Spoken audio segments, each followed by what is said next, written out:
جب تک ہم اس کام کے اندر یکسوئی کے ساتھ نہیں لگیں گے ہم اس کام کو نہیں سمجھ سکتے۔ حضرت فرماتے تھے یہ کام جو ہے یہ قال نہیں ہے، یہ حال ہے، حال۔ اور حال کس کو کہتے ہیں؟ جس میں آدمی ساری باتوں کو بھول جائے اس کو حال کہتے ہیں۔ میں نے پہلے بھی سنا اور یہ حضرت کی بات ہے، اس لیے میں آپ کو بار بار سناتا ہوں۔ حضرت فرماتے تھے ہمیں محنت کرتے کرتے یہاں سے وہاں تک پہنچنا ہے۔ اچھا کہاں سے کہاں پہنچنا ہے؟ حضرت فرماتے تھے ایک آدمی سے کسی نے پوچھا بھئی کیا حال ہے آپ کا؟ کہتا ہے کاروبار بہت خراب ہے یار، بازار بڑا خراب ہے۔ وہ کہتا ہے آپ کا کیا حال ہے؟ یہ اس کو بازار سنا رہا ہے۔ ایک آدمی سے کسی نے پوچھا بھئی کیا حال ہے آپ کا؟ کہتا ہے بیوی بہت سخت بیمار ہے۔ اب اس کا حال کیا ہے؟ اس کے دل کے اندر بیوی کی بیماری ہے، اس کے دل کے اندر کاروبار ہے، اس کے دل کے اندر دکان ہے۔ حضرت فرماتے تھے محنت کرتے کرتے ہم یہاں تک پہنچیں کہ جب ہم سے کوئی پوچھے یار آپ کے کاروبار کا کیا حال ہے، آپ کی بیوی کا کیا حال ہے، آپ کے بچے کا کیا حال ہے، ہم اس کو جواب میں یہ کہیں کہ یار یہ ساری انسانیت دوزخ سے کیسے بچے گی اور جنت میں کیسے جائے گی، ہم نے محنت کرتے کرتے یہاں تک پہنچنا ہے۔ اور حضرت فرماتے تھے جب یہ کیفیت ہو جاتی ہے پھر یہ نہیں بولتا، اس کے اعمال بولتے ہیں۔ پھر یہ نہیں بولتا، اس کے اعمال بولتے ہیں۔ حضرت فرماتے تھے پھر جو ہے یہ لایانی باتیں نہیں کرتا، پھر یہ کسی کے ساتھ مذاق نہیں کرتا، پھر یہ جھوٹ نہیں بولتا، پھر یہ کارٹون نہیں بنتا۔ یقین جانو یہ لفظ لکھا ہوا ہے باقاعدہ۔ حضرت فرماتے تھے اس طرح بن کے مت چلو، کارٹون بن کے مت چلو کہ لوگ تم پہ ہنسیں۔ مشورے میں ایسی باتیں کرنا کہ لوگ تم پہ ہنسیں، یہ کارٹون ہے جس پہ لوگ ہنستے ہیں۔ یہ حضرت کے بیان میں لکھا ہے، اپنے آپ کو کارٹون مت بنا کے چلو کہ لوگ تم پہ ہنسیں، بس سنجیدگی کے ساتھ اس کام کو کرو۔ حضرت فرماتے تھے پھر تم سنجیدہ ہو جاؤ گے، چپ رہنے کو جی چاہے گا، ذکر کرنے کو جی چاہے گا، نماز پڑھنے کو جی چاہے گا، دعوت دینے کو جی چاہے گا، ذکر کرنے کو جی چاہے گا، تعلیم کے حلقے میں بیٹھنے کو جی چاہے گا، جب تمہاری جو ہے یہ کیفیت ہو جائے گی۔ اور حضرت فرماتے تھے کہ تم نہیں بولو گے، تمہارے اعمال بولیں گے۔ تو میرے دوستوں اور بزرگوں یہ اپنی مسجد کا مشورہ اس اعتبار سے ہم نے مضبوط کرنا ہے، تو کریں گے انشاءاللہ۔ کمی کمزوری ہوتی ہے، اللہ غفور رحیم جاتا ہے، جتنی کمی ہوئی اس کو معاف کر دے گا اللہ پاک، استغفار کریں گے۔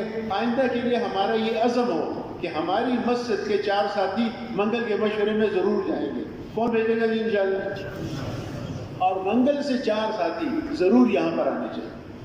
دیکھو آج کتنا اہم مشورہ تھا لیکن پھر بھی بعض منگل والے نہیں آئے، حالانکہ الحمدللہ ہمارا اتوار کا مشورہ بہت اچھا ہے، 100% بھی لوگ آتے ہیں۔ ہو سکتا ہے ان کو کوئی کام ہو بیچاروں کا، کوئی بات نہیں، لیکن اگر کوئی نہیں جا سکتے ہیں 4 آدمی تو مسجد میں صرف یہی 4 تو نہیں ہے نا، منگل میں تو آپ کے پاس ایک مجمع ہے، بھائی دوسروں کو بھجوا دو، دوسروں کو بھجوا دو۔ اگر کوئی نہیں آ سکتا تو وہ کہے بھی میرا عذر ہے میں نہیں جا سکتا، تو منگل کے ساتھی جو ہے 4 آدمیوں کو ضرور یہاں بھجوائیں گے جی انشاءاللہ۔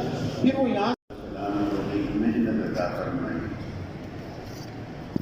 اس محنت کے اندر اللہ پاک نے یہ اثر رکھا ہے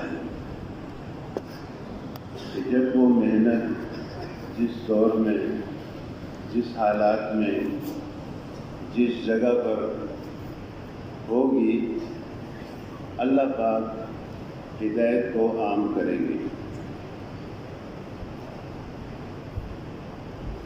جتنے بھی انسانوں کو ہدایت ملی ہے وہ انبیاء علیہ السلام کی محنت کی وجہ سے ملی ہے۔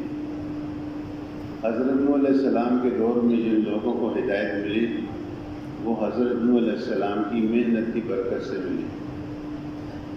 اسی طرح اگر آپ دیکھتے چلے آئیں گے جتنے انبیاء علیہ السلام، موسیٰ علیہ السلام، عیسیٰ علیہ السلام، یحییٰ علیہ السلام، یوسف علیہ السلام، اسحاق علیہ السلام، زکریا علیہ السلام، ابراہیم علیہ السلام، حتیٰ کہ جناب رسول پاک صلی اللہ علیہ وسلم تک جب ہم دیکھیں گے تو جس دور کے لوگوں کو ہدایت ملی ہے وہ اس زمانے کے نبی کی محنت کی برکت سے ملی ہے۔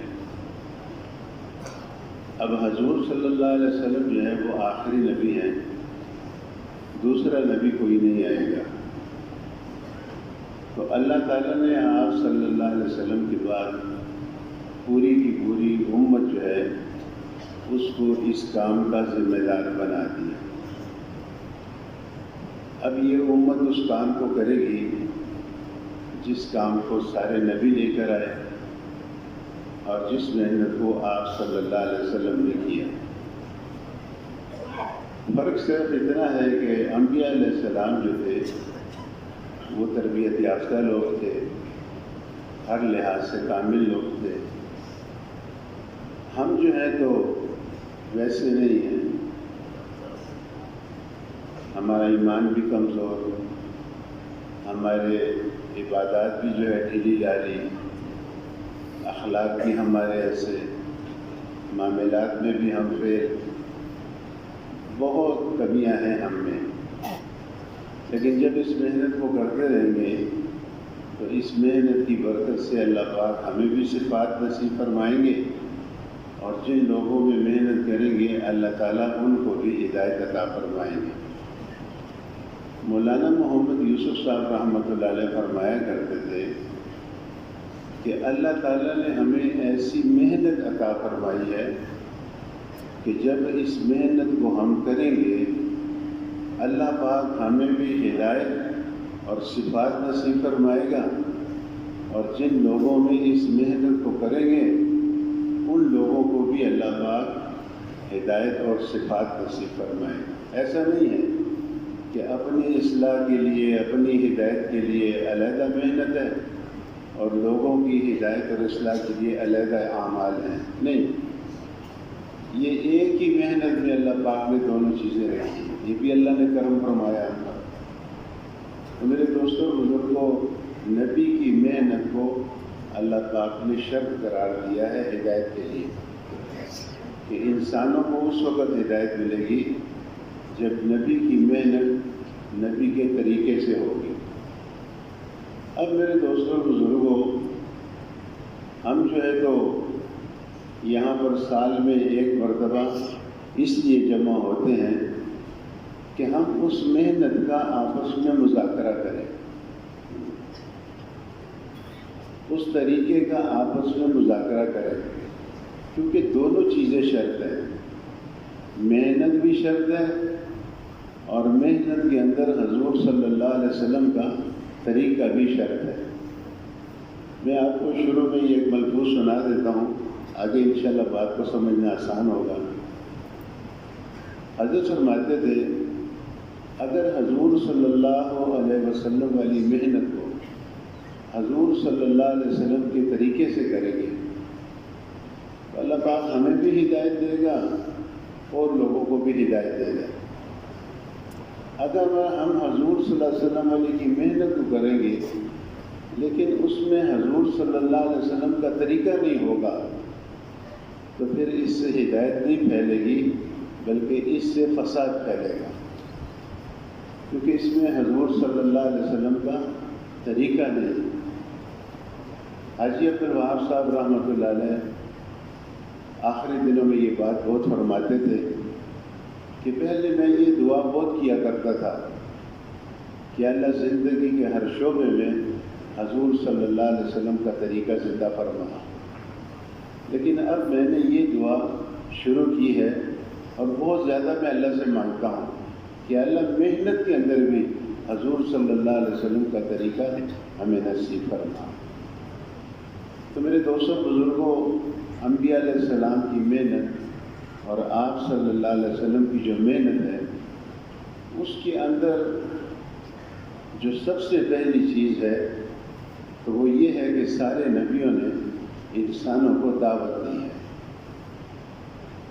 آپ صلی اللہ علیہ وسلم نے بھی جب اس محنت کو شروع کیا تو آپ نے بھی مکے کے لوگوں کو جمع کر کے ان کو دعوت دی ہے۔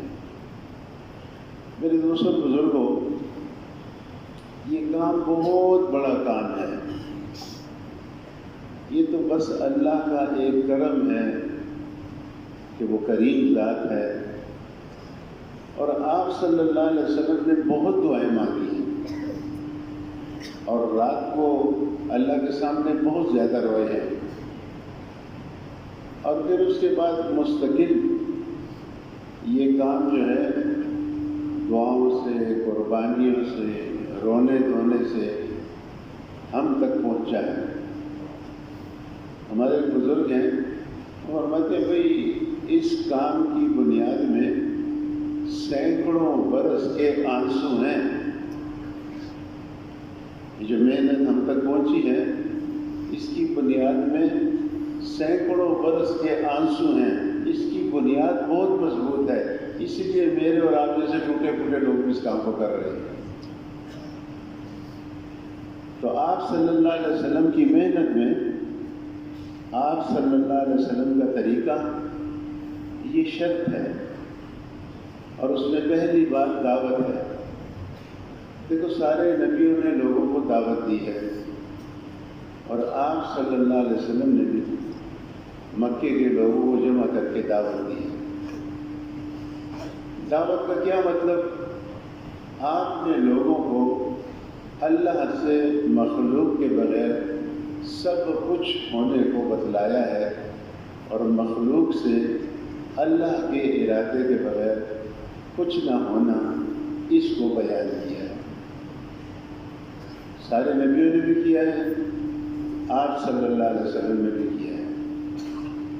اس محنت کے اندر سب سے پہلے ہم اس بات کے اندر پختگی حاصل کریں گے کہ ہم لوگوں کا تعلق اللہ کے ساتھ جوڑیں، ہم لوگوں کو اللہ کی دعوت دیں۔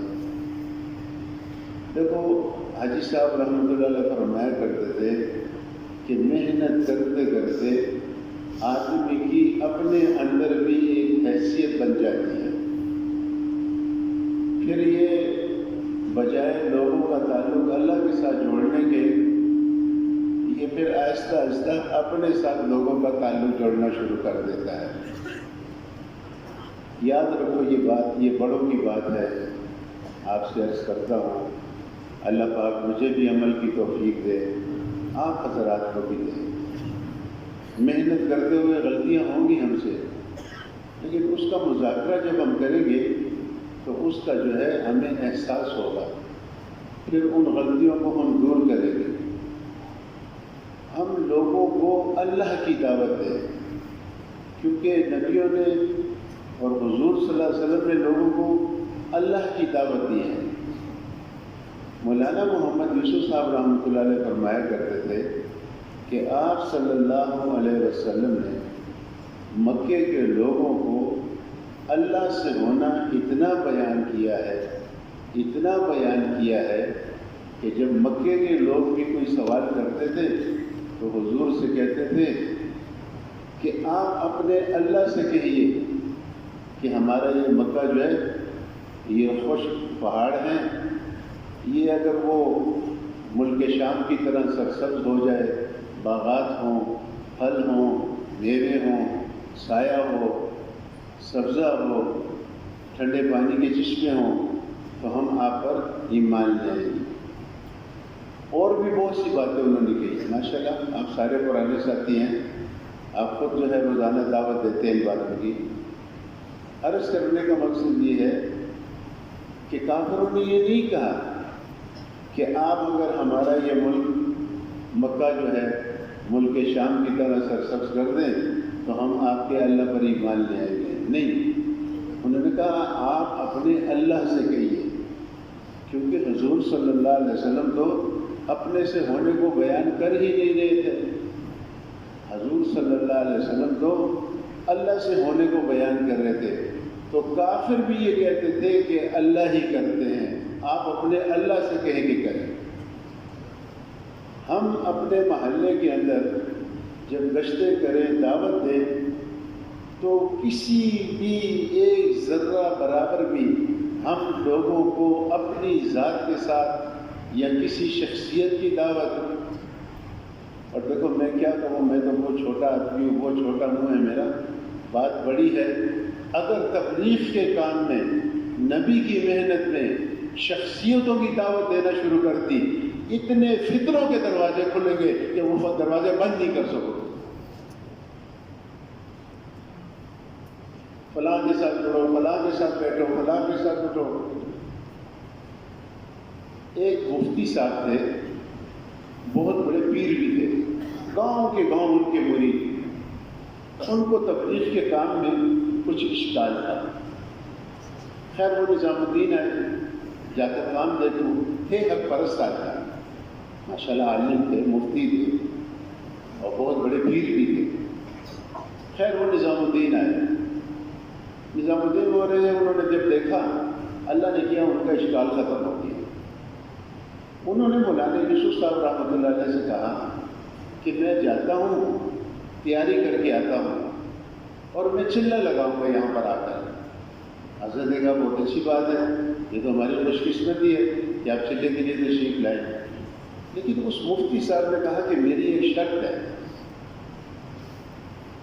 اور وہ شرط یہ ہے کہ آپ میری تشکیل نہیں کریں گے، میں یہی نظام الدین میں چلہ لگاؤں گا۔ حضرت نے کہا بالکل ٹھیک ہے، جیسے آپ کی مرضی۔ تو خیر وہ گئے اور تیاری کے ساتھ وہ چلہ لگانے کے لیے نظام الدین آئے۔ تو حضرات نے اس کے لیے خادم کا، خدمت کا، ساری چیزوں کا بندوبست کیا ہوا تھا۔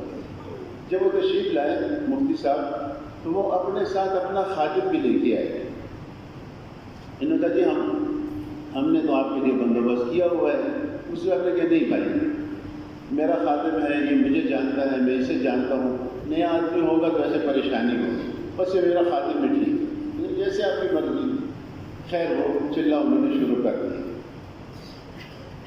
حضرت جی صبح کے بیان میں ان کو اپنے قریب بٹھاتے تھے اور وہ خود بھی قریب ہو کے بیٹھتے تھے، توجہ کے ساتھ بیان سنتے تھے۔ حضرت ان کو ناشتے میں بھی اپنے ساتھ بٹھاتے تھے۔ بہت بڑے پیر تھے اور بہت بڑے مفتی بھی تھے۔ خیر وہ حضرت ان کے مطلب کی چائے، ان کا اکرام، کھانا اپنے ساتھ کھلاتے تھے، ناشتہ اپنے ساتھ بٹھاتے تھے ان کو۔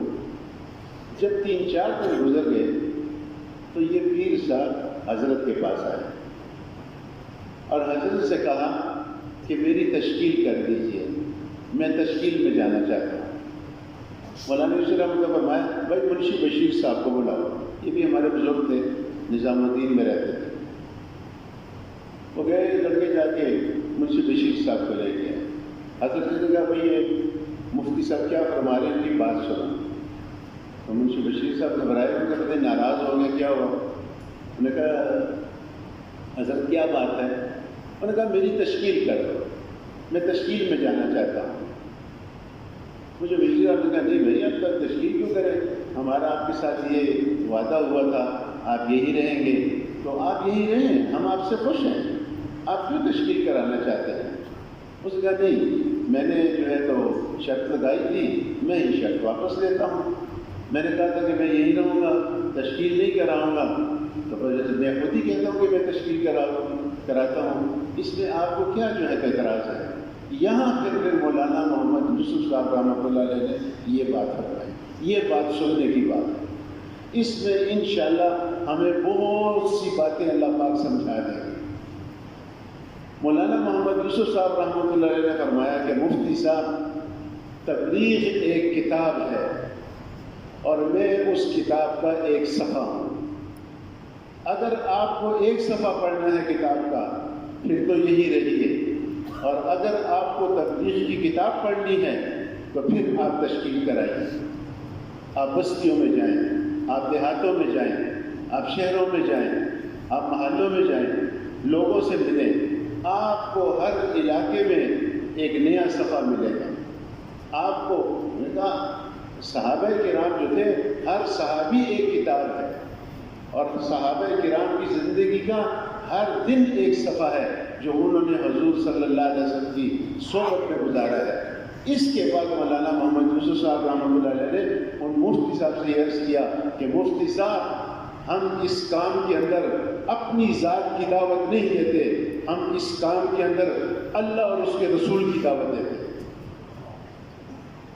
ہم یہ نہیں کہتے مجھے بڑا مانو، میں بڑا ہوں، میری بات سنو، میرے تابع ہو کے چلو تبلیغ میں، اور میں امیر ہوں یا میں جو ہے ذمہ دار ہوں، ایسی بات نہیں۔ یہ اتنے بڑے آدمی اور دل سے یہ بات فرما رہے ہیں دوست، تو حضرت فرمایا کرتے تھے بھائی تبلیغ کرتے ہوئے ذرا یہ بھی سوچ لیا کرو کہ خدا نخواستہ کہیں ہم لوگوں کو اپنی ذات کی تبلیغ تو نہیں کر رہے۔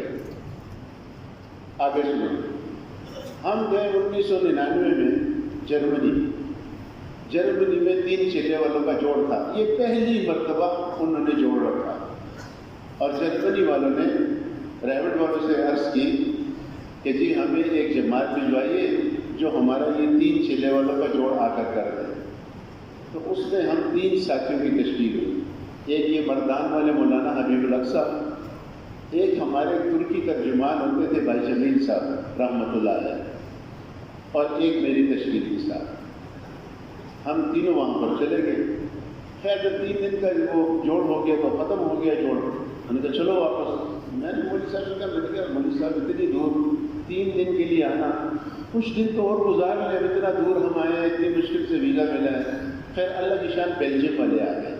بیلجیم والوں نے کہا ایسی بات ہے کہ پرسوں ہمارا شب جمعہ ہے، آپ ہمارے ساتھ بیلجیم چلیں اور جمعے کے دن ہم پرانوں کو جمع کر لیں گے، ان سے بات کر لیں۔ اس کے بعد ہالینڈ والے آ گئے۔ ہالینڈ والوں نے کہا کہ آپ یہاں پر جمعے کے پرانوں سے بات کر کے پھر ہفتے کو ہالینڈ آ جائیں۔ ہمارے پورے ہالینڈ ملک کا جو ہے 3 چیلے والوں کا ماہانہ مشورہ ہے یہاں، تو آپ مشورے میں شریک ہو جائیں، پیر کے دن آپ کی فلائٹ ہے، آپ چلے جائیں واپس۔ تو مولانا نے کہا ٹھیک ہے، اچھا ہم چلے۔ خیر اس کے بعد ہم بیلجیم کے بعد ہم ہالینڈ گئے۔ تو ہالینڈ میں مشورے کے دوران ہم سب نے بیان کیے، مولانا حبیب الحق صاحب نے بھی بیان کیا۔ یہ بات میں نے پہلی دفعہ سنی، اور اس بات کو کہنا میں ضروری سمجھتا ہوں تاکہ ہم صحیح راستے پر چلتے رہیں۔ مولانا حبیب الحق صاحب نے فرمایا کہ تبلیغ کے کام کے ذریعے اگر کوئی آدمی مجمع کو اپنے ساتھ جوڑنا چاہتا ہے، تبلیغ کے کام کے ذریعے اگر کوئی آدمی مجمع کو اپنے ساتھ متوجہ کرنا چاہتا ہے، اپنے ساتھ جوڑنا چاہتا ہے، نہ اس کا نفل قبول ہے نہ اس کا فرض قبول ہے۔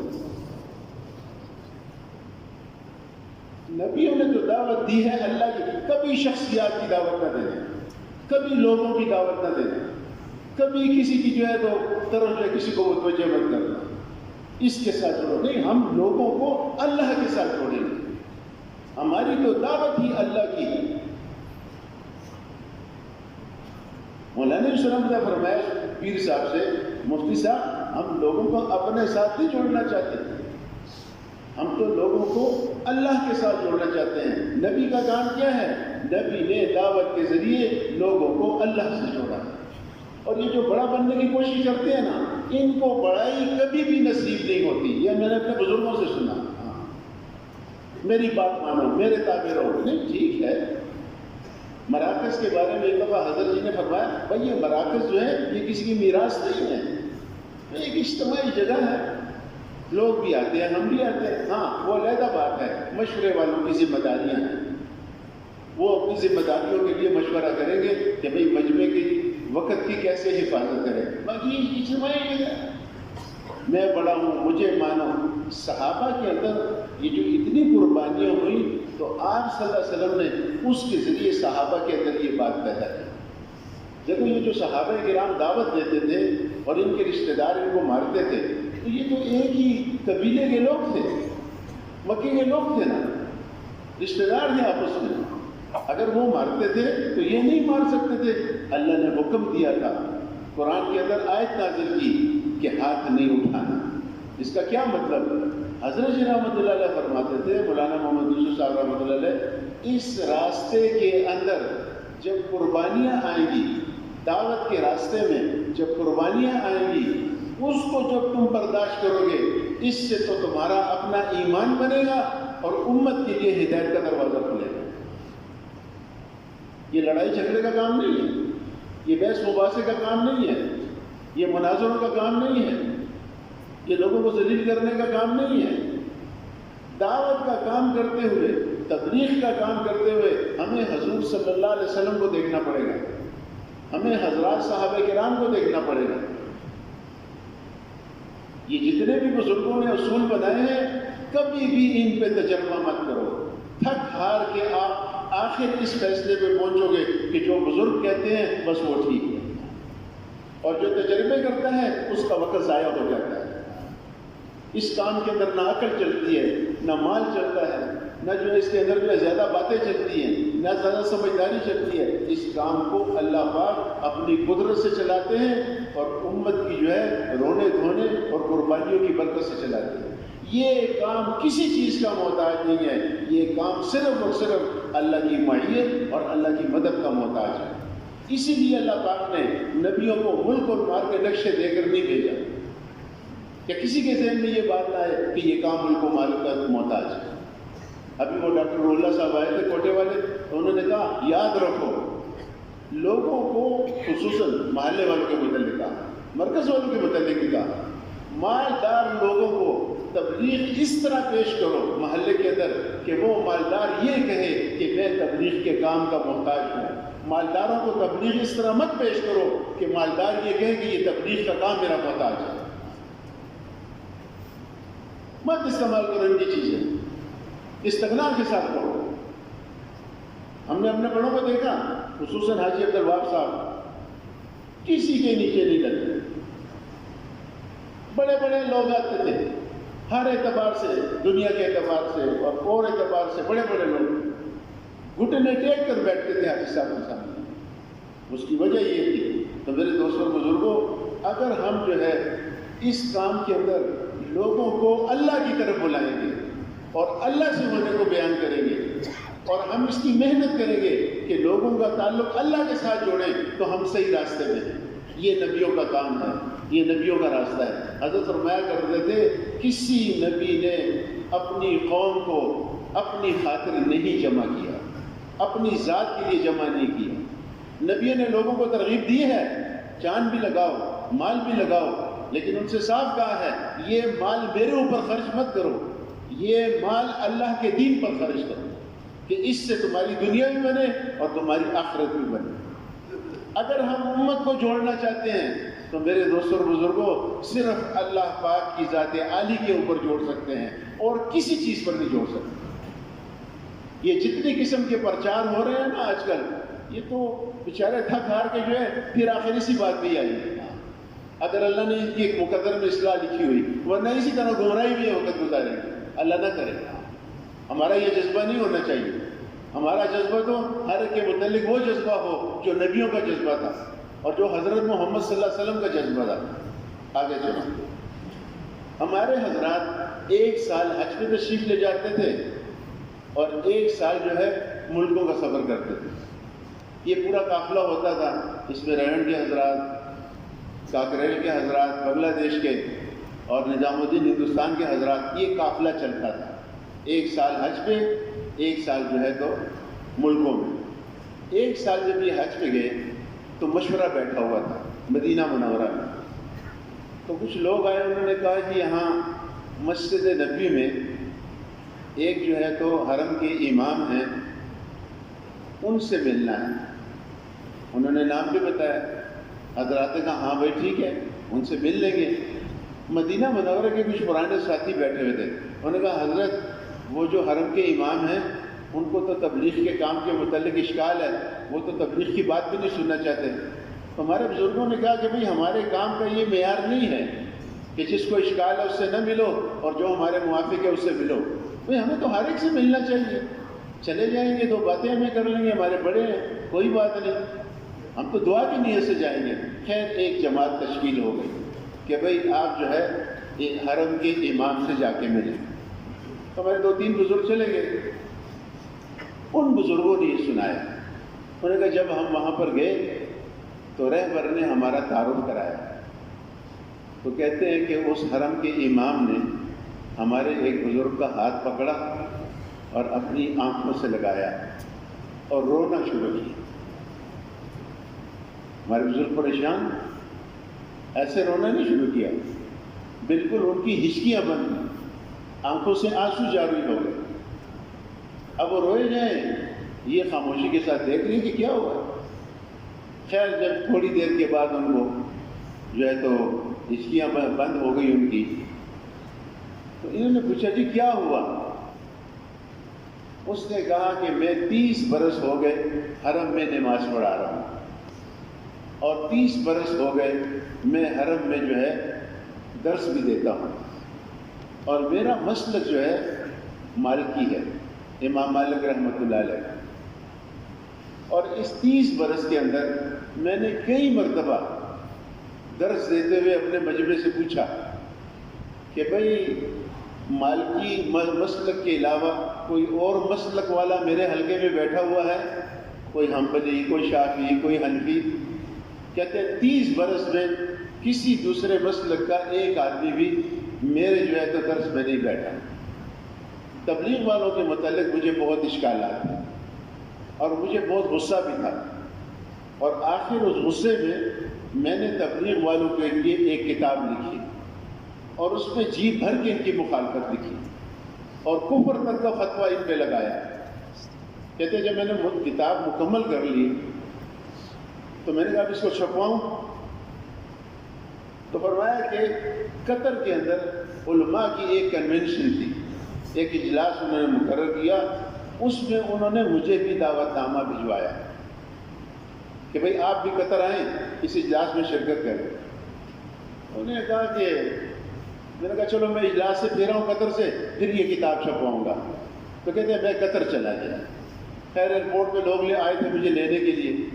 میں نے کہا جب ہم ایئرپورٹ سے نکلے گاڑی میں تو مغرب کا وقت قریب تھا، تو کہتے ہیں میں نے ڈرائیور سے کہا کسی مسجد کے قریب جو ہے گاڑی کھڑی کرو، مغرب کی نماز پڑھ لیں پھر چلے گئے۔ عربوں کے اندر اللہ نے یہ خود صفات رکھی ہیں کہ جہاں نماز کا وقت آ گیا وہی نماز پڑھتے ہیں، ہماری طرح نہیں کہ بس یہ اللہ قضی اللہ بیٹھے کہ اقبال جمع بو کو بوجھے کرنا، اب پتہ نہیں یہ ٹھیک ہے غلط ہے۔ بہرحال عرب جو ہے جب بھی جا رہے ہوں گے جہاں نماز کا وقت ہوگا فوراً گاڑی کھڑی کر کے اسی وقت مسجد میں نماز پڑھ کے، تو یہ امام صاحب نے کہا کہ میں نے بھی اس سے گاڑی کھڑی کر لی۔ کہتے جب میں مسجد کے اندر داخل ہوا تو ایک اجمی جو ہے وہ بیٹھ کے بات کر رہا تھا اور لوگ اس کے قریب بیٹھے ہوئے تھے۔ یہ اجمی آدمی مجھے ہندوستان پاکستان کا لگتا تھا، اور مجمع میں جب میں نے دیکھا صومالیہ کے لوگ بھی بیٹھے ہوئے تھے، بنگلہ دیش کے لوگ بھی بیٹھے ہوئے تھے اور عرب بھی بیٹھے ہوئے تھے، میں بڑا حیران ہوا۔ خیر کہتے ہیں میرے قریب ایک صومالیہ کا آدمی بیٹھا تھا، تو میں نے اس کے کان میں اس سے پوچھا کہ آپ کا مسلک کون سا ہے؟ اس نے کہا میں تو حنبلی ہوں۔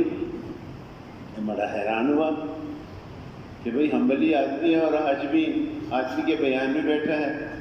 پھر کہتے ذرا سا میں آگے ہوا تو ایک اور آدمی بیٹھا تھا، میں نے اس سے پوچھا، میں نے کہا بھئی آپ کا مسلک کیا ہے؟ اس نے کہا میں شافعی ہوں۔ مجھے اور پریشانی ہوئی، کہتے تھوڑا سا ادھر دیکھا، ایک عرب بیٹھا تھا، میں نے اس سے پوچھا، میں نے کہا بھئی آپ جو ہے کون سا مسلک ہے؟ میرا مسلک میں امام مالک رحمۃ اللہ مسلک کا ہوں۔ میں اور پریشان ہو گیا۔ کہتے ہیں اتنے میں اس بیان کرنے والے لڑکے نے، نوجوان نے بیان بند کر دیا۔ کہتے میں نے اس سے پوچھا کہ آپ کا کون سا مسلک ہے؟ اس نے کہا جی حنفی۔ کہتے میں نے تو سر پکڑ لیا۔ میں نے کہا بھائی تم کون لوگ ہو؟ میں تو حرم میں جو ہے تو 30 برس ہو گئے کہ درس دے رہا ہوں اور کسی دوسرے مسلک کا آدمی میرے بیان میں اور درس میں نہیں بیٹھتا، یہ تم کون سے لوگ ہو؟ کون سی جو ہے تو مخلوق ہو کہ تمہارے جو ہے تو بیان میں سارے مسلکوں کے لوگ بیٹھے ہیں؟ انہوں نے کہا جی ہماری چلے کی جماعت ہے، ہندوستان سے ہم آئے ہیں اور یہاں پر گشت کیا تھا تو یہ لوگ جمع کیے ہم نے تو ان کو بات کر رہے تھے۔ تو کہتے ہیں میں نے اسی وقت استغفار پڑھی اور اسی وقت میں نے توبہ کی اور میں نے کہا کہ اگر ہر طبقے کے، ہر خیال کے، ہر مسلک کے اگر امت کو کوئی جمع کر سکتا ہے کسی پلیٹ فارم پہ تو وہ یہ صرف دعوت والے لوگ ہیں، اور لوگ مجھے دنیا میں نظر نہیں آتے۔ کہتے ہیں جب میں اس اجلاس سے واپس آیا میں نے وہ کتاب نکالی اور اس نے کہا کہ میں نے تندور، آگ سے بھرا ہوا تندور تھا، اس تندور کے اندر اس کو ڈالا اور میں روزانہ استغفار کرتا ہوں کہ اللہ میں نے جو اشکال کیا تھا ان لوگوں کے متعلق، یا اللہ تو مجھے معاف کر۔ میرے دوستوں اور بزرگوں، آپ کسی اور چیز کے اوپر امت کو جمع کبھی نہیں کر سکتے۔ کر لو تجربے جتنے تجربے کرتے، شخصیتوں کو نام لے لو، بڑے بڑے لوگوں کا نام لے لو۔ بھائی شخصیت ہو، کسی کو کوئی پسند ہے، کسی کو کوئی پسند ہے، ایک آدمی پہ کوئی جمع نہیں ہو سکتا۔ اور شخصیت کی دعوت ہے نا، بھائی ہماری دعوت تو نبیوں والی دعوت ہے اور نبی تو اللہ کی طرف بلاتے تھے۔ دوسری بات حضرت فرماتے تھے کہ بھئی اس کام کے اندر جو ہے قربانی جو ہے شرط ہے۔ سارے انبیاء علیہ السلام کی زندگی کو جب آپ دیکھو گے اس میں قربانی ملے گی۔ مولانا محمد الیاس صاحب رحمۃ اللہ علیہ فرمایا کرتے تھے یہ کام دوست کش اور دشمن نواز ہے۔ دوست کش کا کیا مطلب؟ اپنے لوگوں کو اس میں پیچھے رکھنا، اور دشمن نواز کا کیا مطلب؟ اور جتنے لوگ ہیں، دشمن ہیں، غیر ہیں، مخالف ہیں، ان کی قدر کرنا، ان کی عزت کرنا، ان کے لیے دعائیں کرنا، ان کو ہدیہ دینا۔ اگر کوئی کٹ گیا اس کام سے اس کے لیے دعائیں کرنا، اللہ پھر اس کو لے آئے، دوبارہ لے آئے۔ کسی نبی نے بھی جو ہے کسی کے لیے بد دعا نہیں کی دوست۔ نبیوں کے دلوں کے اندر شفقت ہوتی تھی۔ یہ حضور صلی اللہ علیہ وسلم کا طریقہ ہے محنت کے اندر۔ محنت یہ نہیں ہے کہ گشت بھی کرو دل بھی بغض اور کینے سے بھرا ہوا ہے، سے روزہ بھی لگاؤ اور جو ہے تو دل میں قسم قسم کے لوگوں کے متعلق جو ہے باتیں ہیں، نہیں یہ بات۔ نبیوں کے دل جو ہے وہ صاف ہوا کرتے۔ مولانا محمد الیاس صاحب رحمۃ اللہ فرماتے تھے جب زکوٰۃ کی آیتیں نازل ہوئی آپ صلی اللہ علیہ وسلم نے اسی وقت فرما دیا کہ میرے اوپر اور میری آل اولاد کے اوپر زکوٰۃ حرام ہے۔ حضرت فرماتے تھے جب صدقات کی جو ہے آیتیں نازل ہوئی آپ صلی اللہ علیہ وسلم نے اسی وقت جو ہے بالکل صریح فرما دیا میرے اوپر اور میری آل اولاد کے اوپر صدقہ جو ہے تو یہ حرام ہے۔ یہ کام جو ہے یہ دوست کش اور دشمن نواز ہے۔ مولانا محمد الیاس صاحب رحمۃ اللہ علیہ فرمایا کرتے تھے دشمن کو دوست بنانا ہی دعوت ہے۔ بڑا عجیب ملفوظ ہے، دشمن کو دوست بنانا ہی دعوت ہے۔ اب ہم دیکھیں کہ ہم اپنی دعوت کے ذریعے لوگوں کو امت کو جوڑ رہے ہیں، امت کو قریب کر رہے ہیں، امت کو دور کر رہے ہیں۔ آپ صلی اللہ علیہ وسلم تو ایک امت بنا کے گئے تھے، یہ نہ ہو خدا نہ خواستہ کہ ہم ان امت کے ٹکڑے کر رہے ہوں، اور پھر ہم اللہ کو کیا جواب دیں گے جب اللہ پاک پوچھیں گے ہم سے کہ میرے نبی نے کس طریقے سے اور میرے صحابہ نے کس طریقے، اس کے صحابہ نے کس طریقے سے امت کو بنایا اور امت کو میں تمہارے حوالے کر کے گئے۔ اس لیے ایک دفعہ حضرت سنایا کہ جب جنگ خندق میں خندق تعمیر ہو گئی، خندق مکمل ہو گئی، تو آپ صلی اللہ علیہ وسلم صحابہ کو لے کر خندق کا معائنہ کرنے نکلے۔ خندق کو دیکھتے دیکھتے ایک جگہ ایسی پہنچے جو بہت خطرناک ہے، وہاں سے دشمن کے جلدی پلٹنے کا جو ہے تو خطرہ تھا۔ آپ صلی اللہ علیہ وسلم نے پوچھا یہاں خیمہ کس کا ہوگا؟ حضرت عمر نے کہا یا رسول اللہ یہاں خیمہ میرا ہوگا۔ آپ صلی اللہ علیہ وسلم نے دوبارہ پوچھا یہاں خیمہ کس کا ہوگا؟ حضرت عمر نے پھر دوبارہ کہا اللہ کے رسول یہاں خیمہ میرا ہوگا۔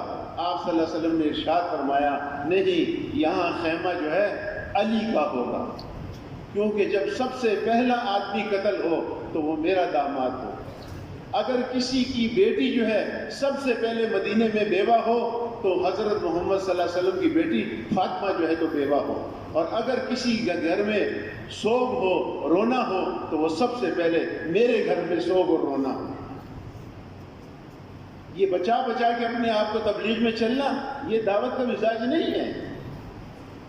حضور صلی اللہ علیہ وسلم کا طریقہ اس محنت کے اندر شرط ہے، تبلیغ کرو، تبلیغ تو کرو، لیکن حضور کی زندگی کو دیکھ کر کرو، صحابہ کی زندگی کو دیکھ کر کرو، خلفائے راشدین کی زندگی کو دیکھ کرو۔ اگر ہم جو ہے دعوت کا کام کرتے ہوئے ذرا سا بھی حضور صلی اللہ علیہ وسلم اور خلفائے راشدین اور حضرات صحابہ کرام کے طریقے سے اگر ذرا سا بھی ادھر ادھر ہو گئے تو بڑی خطرے کی بات ہے۔ دعوت کا کام جو اللہ نے بیان کیا ہے قرآن کے اندر، یہ بھی حضرت فرماتے تھے جہاں جہاں پر نبیوں کی محنت کو اللہ پاک نے قرآن پاک میں ذکر کیا ہے، امر بالمعروف اور نہی عن المنکر کا نام لے کر کیا۔ دعوت کیا ہے؟ نیکی کا حکم کرنا اور برائی سے روکنا، لیکن اس کے اپنے شرائط ہیں۔ اس شرائط کے لیے کہتے ہیں چلہ لگاؤ، سال لگاؤ، 4 مہینے لگاؤ۔ ہمارے مزاج میں وہ شرائط نہیں ہیں، لیکن اپنے مزاج کو ان شرائط پہ لانے کے لیے، کیونکہ جب تک ہمارا مزاج، ہمارا جذبہ، ہماری نیتیں، ہماری ارادے حضرت محمد صلی اللہ علیہ وسلم کی نیت اور جذبے اور ارادے جیسے نہیں ہوں گی، امت کو ہدایت نہیں ملے گی۔ میں اس دن ایک بیان پڑھ رہا تھا، مولانا محمد یوسف صاحب رحمۃ اللہ فرماتے تھے، ہندوستان میں تھے تو ہندوستان کے لوگوں کو فرمایا اگر ہندو کے گھر میں آگ لگی اور تمہارا دل خوش ہوا، اللہ ہندو کو ہدایت نہیں دیں گے۔ ہندو کے گھر میں آگ لگی، تمہارا دل خوش ہوا، اللہ ہندو کو ہدایت نہیں دیں گے۔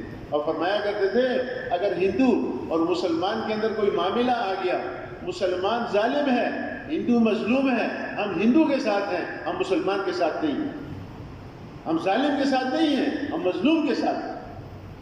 فرماتے تھے اگر اپنی محنت میں ان چیزوں کو نہیں لاؤ گے تو غیروں کے لیے ہدایت کا دروازہ نہیں کھلے گا۔ ہم تبلیغ کر رہے ہیں تو جذبہ کیا ہے، نیت کیا ہے، ارادہ کیا ہے؟ وہ صحابی نے 3 راتیں گزاری دوسرے صحابی کے گھر میں، جس کے بارے میں حضور نے فرمایا کہ یہ جنتی ہے۔ وہ چلے گئے اس کے گھر، ڈیرا ڈال دیا، مشہور واقعہ آپ نے سنا ہے بار بار۔ تو 3 دن کے بعد وہ روانہ ہوئے۔ انہوں نے کہا بھائی بتا تو دو کیسے آئے تھے، تو نے تو میرا کباڑا کر دیا، میرے گھر میں تھا کچھ نہیں اور مہمان بن گیا 3 دن کے لیے، بتا تجھے کیسے آیا تھا؟ انہوں نے کہا حضور نے تیرے متعلق یہ بات فرمائی تھی، لیکن وہی اعمال تو کرتا ہے جو ہم کرتے ہیں، کوئی خاص چیز نہیں دیکھی میں نے۔ اس نے کہا ہاں یہ بات تو ہے، لیکن سن ایک بات ہے۔ انہوں نے کہا کیا؟ انہوں نے کہا جب میں رات کو سوتا ہوں دل سے سب کو معاف کر کے سوتا ہوں۔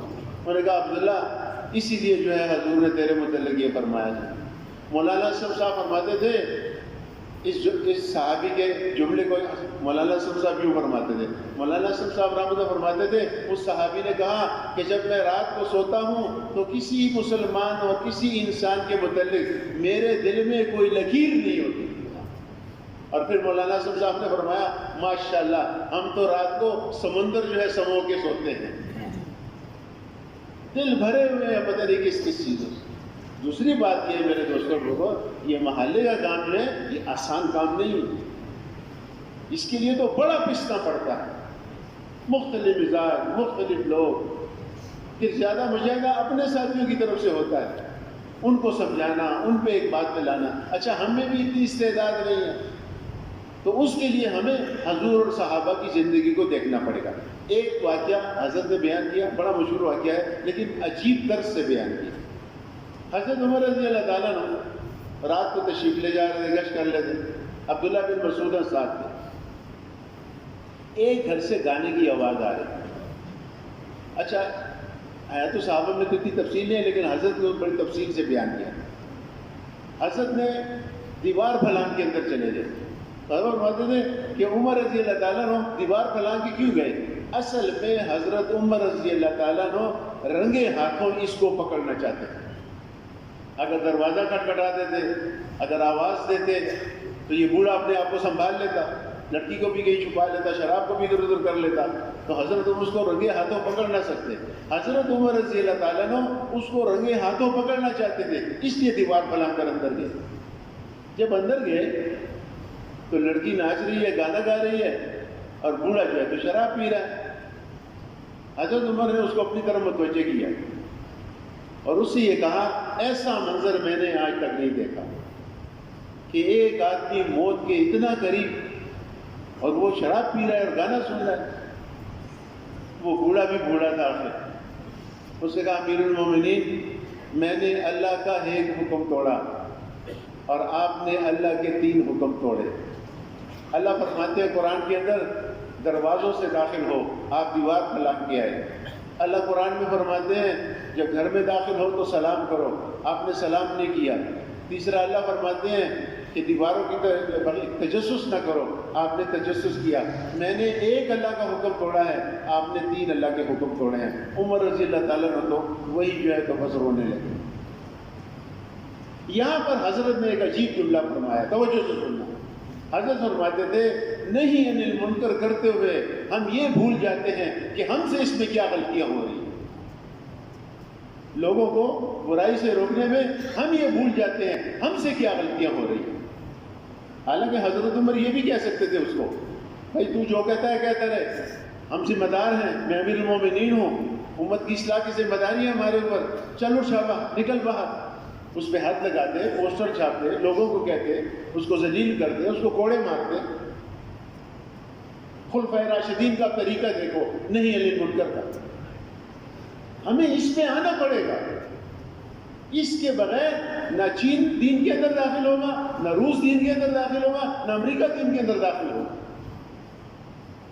آپ صلی اللہ علیہ وسلم کی محنت میں آپ صلی اللہ علیہ وسلم کا طریقہ شرط ہے، ورنہ فساد ہوگا، اور آج ہو رہا ہے. میں نے کہا میں نے ایک حکم توڑا، آپ نے 3. حضرت عمر تو رونے، چیخیں نکل گئی. چادر تھی ان کے پاس، وہ دانتوں کے نیچے دبا لی. اے عمر تیری ماں تجھے گم کرے. فرمایا اپنے آپ کو، اے عمر تیری ماں تجھے گم کرے، اگر اللہ نے تیرے یہ گناہ 3 گناہ معاف نہ کیے تو ہلاک ہو گیا. اور روتے ہوئے باہر نکلے. عبداللہ بن مسعود رضی اللہ تعالیٰ عنہ ساتھ تھے. میں نے کہا امیر المومنین کیا ہوا؟ کچھ نہیں، چلو. میں نے کہا امیر المومنین کیا دیکھا؟ بھائی چلو کچھ نہیں دیکھا. امیر المومنین کیا ہوا؟ بھائی کچھ نہیں ہوا. نہیں بتایا عبداللہ بن مسعود. ہم تو ماشاءاللہ استغفار کی تسبیح بھی چل رہی ہوتی ہے اور ساتھ ساتھ یا رب صلی اللہ ہمیں معاف کر رہا، تو فلانا نہیں ہے بس بڑا بس خدا نے معاف کی، یا رب دا گاؤں ساری غیبت کرتے تھے اور لوگوں کو پردہ اٹھا لیتے. یہ تبلیغ ہے؟ نہ حضور کا طریقہ ہے نہ صحابہ کا طریقہ ہے. یہ مشق ہے، مشق. یہ جو مسجد کا کام ہے یہ مشق ہے. یہ اپنے اندر صفات پیدا کرنے کے لیے یہ کام ہے کہ کام تو اللہ نے ہمیں نبیوں والا دے دیا، صفات ہمارے اندر ہے وہ ہے نہیں. کام بے شک وہی ہے، صفات وہ نہیں ہے. ان صفات کو پیدا کرنے کے لیے یہ روزانہ کی محنت ہے کہ روزانہ ایمان یقین کی دعوت ہو، روزانہ تعلیم کے حلقے پہ بیٹھو، روزانہ ذکر و عبادت کرو، روزانہ خدمت. ابھی تو ہم ان اعمال کو اہتمام سے کیا نہیں ہے. خدا کی قسم اگر ہم بزرگ کو جو 100% فرماتے ہیں، میں کہتا ہوں اگر ایک 5% بھی شروع کر دیں، آپ دیکھو کہ بات کہاں سے کہاں چلی جائے. اب تو اتنی کمزوریوں کے ساتھ اور اتنی سستیوں کے ساتھ اور اتنی جو ہے اور باتوں کے ساتھ ہم تبلیغ کا کام کریں، پھر بھی اللہ پاک نے ایک انقلاب جو ہے برپا کر دیا. اگر ہم تھوڑا سا بھی اصولوں میں آ جائیں، پتہ نہیں اللہ پاک جو ہے ایک کافر دنیا کے اندر نہ رہے اور 100% اللہ پاک دین کو زندہ کر رہے. انہوں نے کہا چلو آگے. اس بوڑھے نے حضرت عمر کی مجلس میں آنا چھوڑ دیا. اب جاؤں گا، ہاتھ لگائے گا، بےعزت کرے گا، کوڑے مارے گا، جانے چھوڑ دیا. 1 مہینہ 2 مہینے 6 مہینے تک نہیں گیا. 6 مہینے کے بعد اسے خیال ہوا کہ امیر المومنین تو مشغول آدمی ہے، بات تو بھول گئے ہوں گے، چلو آج چلتا ہوں. اور چھپ کے آئے اور پیچھے آ کے بیٹھے لوگوں کے درمیان میں کہ حضرت عمر کہیں مجھے دیکھ نہ لے. لیکن حضرت عمر نے دیکھ لیا اور آدمی سے کہا جاؤ اس بوڑھے کو لے کے آؤ. آدمی آیا، اسے آہستہ سے کہا امیر المومنین تجھے بلا رہے ہیں. وہ پھر گھبرا گیا.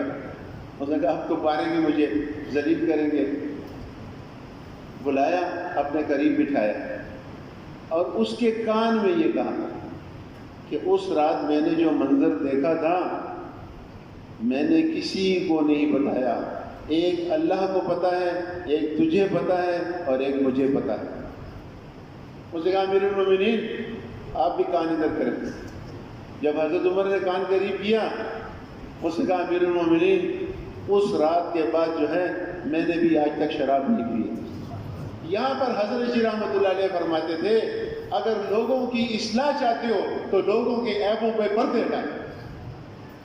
خلفائے راشدین کا یہ طریقہ ہے. پتہ نہیں ہمارا کیا طریقہ ہے. حضور صلی اللہ علیہ وسلم کی محنت. دیکھو یہ محلے کا کام آسان کام نہیں ہے. ہم تو پتہ نہیں کہاں چلے گئے. حضرت فرماتے تھے محلے کے مشورے کو جرگے مت بناؤ. یہ حضرت فرما کر گئے محلے والوں کے فیصلے اپنے مشوروں کے اندر مت ڈالو. ہمارا جو مشورہ ہے مسجد کا یہ تبلیغ کا مشورہ ہے. اس نے اس کی جائیداد قبضہ کیا، اس نے اس کے روپے کی قبضہ کیے، اس نے اس کو جو ہے تو چیزیں نہیں دے رہا، اس کو نہیں دے رہا، یہ تمہارے مشورے میں آ رہے ہیں. بھائی یہ مشوروں میں نہ لانا. پھر اس کے بعد حضرت نے ایک واقعہ بھی سنایا ہے، وہ بھی آپ کو سنا دیں. حضرت فرماتے تھے کہ آپ صلی اللہ علیہ وسلم مدینہ منورہ کے ایک بازار میں سے گزر رہے تھے. آپ کا ایک صحابی ایک بکری بیچنے والے سے بکری خرید رہا تھا. صحابی اس کو کہہ رہا تھا کہ قیمت کم کرو. وہ کہہ رہا تھا اس سے کم میں نہیں دے سکتا. آپ رضی اللہ تعالیٰ یہ صحابی جو تھے انہوں نے حضور صلی اللہ علیہ وسلم کو آتے دیکھ لیا. انہوں نے ایک دم حضور صلی اللہ علیہ وسلم کو آ گیا، اے اللہ کے رسول آئے ذرا میری سفارش کر دے اس آدمی کو کہ یہ بکری کی قیمت کم کر دے.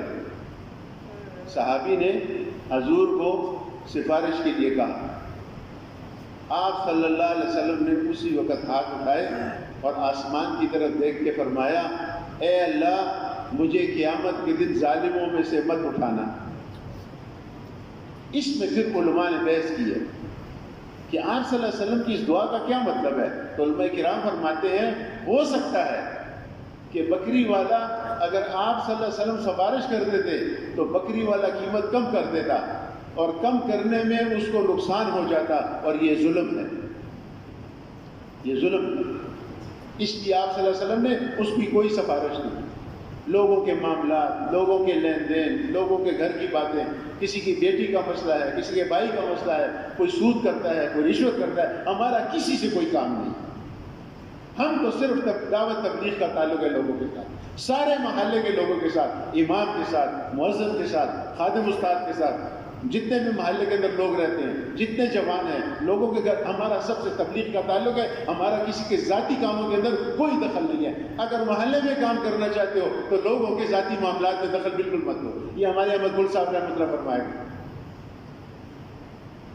یہاں پر ایک دفعہ ہمارے ایک بزرگ تھے, شب جمعہ میں انہوں نے بیان کیا تو سود کے اوپر بڑی جو ہے انہوں نے وعیدیں سنائی. خیر جب بیان ختم ہو گیا تو اندر ہم کھانا کھا رہے تھے تو احمد گل صاحب نے ہمارے ان بزرگ سے کہا کہ حاجی صاحب دیکھو بات یہ ہے کہ یہ جتنا مجمع شب جمعہ میں ہمارے پاس آتا ہے, پروفیسر آتے ہیں, ڈاکٹر آتے ہیں, انجینئر آتے ہیں اور مستری آتے ہیں, چھاپڑی والے آتے ہیں, یہ جو لوگ بھی آتے ہیں, یہ سب جگہوں سے نا امید ہو کے ہمارے پاس آئے ہیں. اس میں کوئی سود کرتا ہے, کوئی زنا کرتا ہے, کوئی شراب بیچتا ہے, کوئی رشوت کرتا ہے, مختلف لوگ ہیں. یہ تو اگر ہم ان کا دل یہاں شب جمعے کے بیانوں میں توڑیں گے اس طریقے سے پھر یہ یہاں بھی نہیں آئیں گے. لیکن وہ بزرگ بھی اللہ والے تھے, انہوں نے فوراً کہا, انہوں نے کہا مانا غلطی شوے تھا بیا بنا کو مجھ سے غلطی ہوئی ہے, میں پھر نہیں کروں. ہمارا مشورہ جو ہے مسجد کا وہ تو ہمارا دعوت کے کام کا مشورہ ہے. حضرت فرماتے تھے ہمارے پاس پرانے ساتھیوں کے ایسے معاملات آئے تو جب ہم نے ان میں فیصلہ کرایا, جس کے حق میں فیصلہ کیا وہ تو تبلیغ میں لگا رہا اور جس کے حق میں فیصلہ نہیں کیا وہ تبلیغ سے کٹ گیا.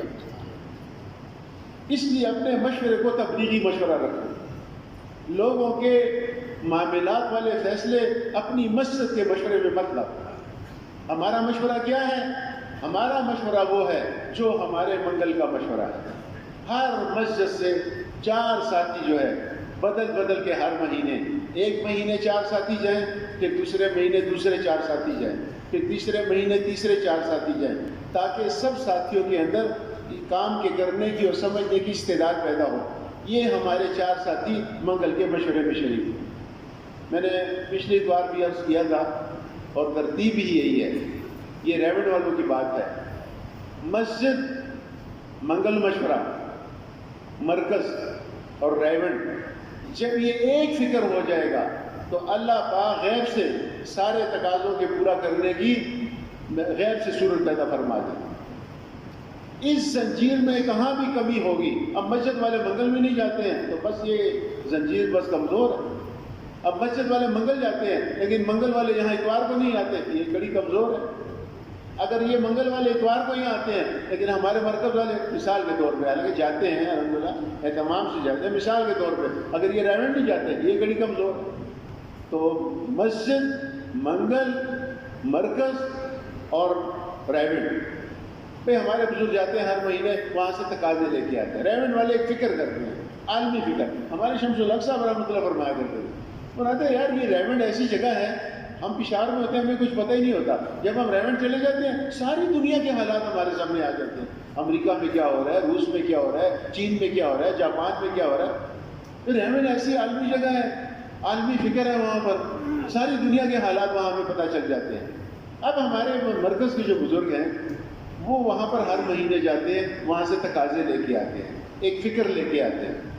اب بھائی اگر ہر منگل والے یہاں پر آ کر اس فکر کو وہاں نہیں لے جائیں گے اور مساجد والوں میں منتقل نہیں کریں گے تو یہ مولانا محمد الیاس صاحب رحمۃ اللہ کی بات میں کرتا ہوں کہ جو جہاں سے تبلیغ کے جو مراکز ہیں، جہاں پر اجتماعی جگہ ہیں، اگر عوام وہاں پر نہیں آئے گی تو یہ عوام ہمارا کام نہیں کر رہی، یہ اپنے ہی کام کر رہی، اس لیے ہمیں جانا چاہیے۔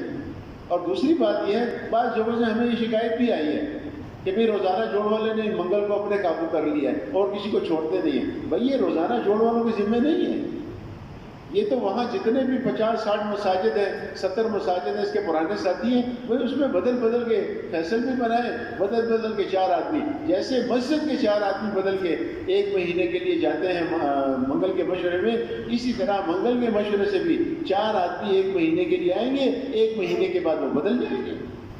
اب ہمارا یہ مرکز کے مشورے میں جب جاتے ہیں مرکز والے، ایک شاہد صاحب ماشاءاللہ، چونکہ وہ ماہانہ مشورے کے ممبر ہیں، وہ ہر مشورے میں جاتے ہیں، باقی ہم جتنے 11-12 ساتھی ہیں، ہم 2-2 3-3 مہینے ہمارے طے ہیں، ہم بھی بدل بدل کے ریڈ جاتے ہیں تاکہ سب کو اس کا احساس ہو، سب کے اندر یہ فکر ہو۔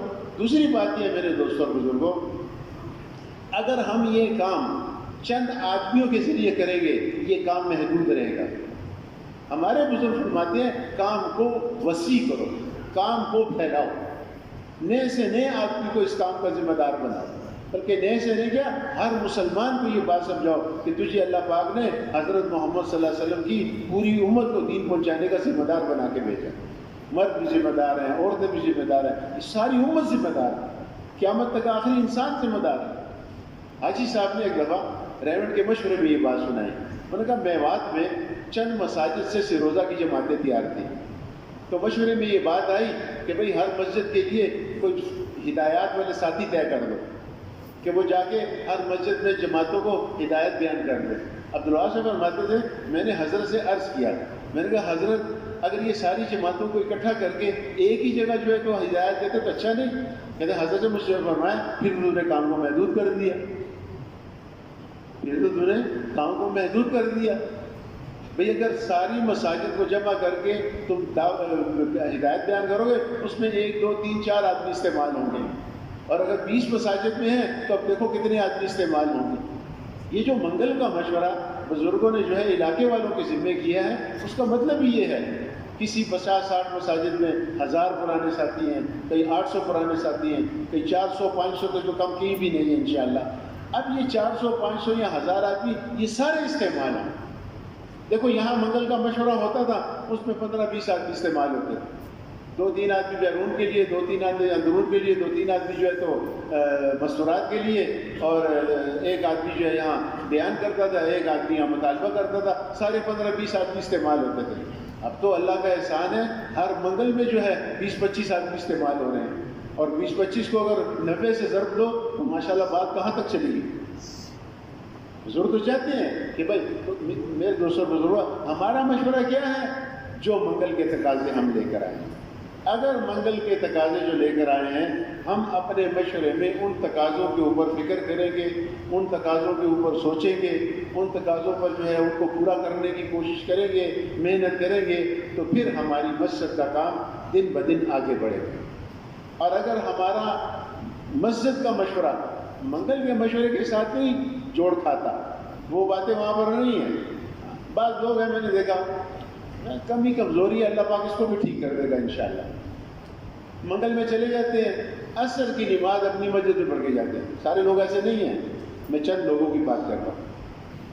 اب وہاں پر مغرب سے پہلے نکل آتے ہیں، ابھی تو وہاں مطالبہ ہونا ہے، تقاضے بیان ہونے ہیں، ابھی تو بڑا کام ہے۔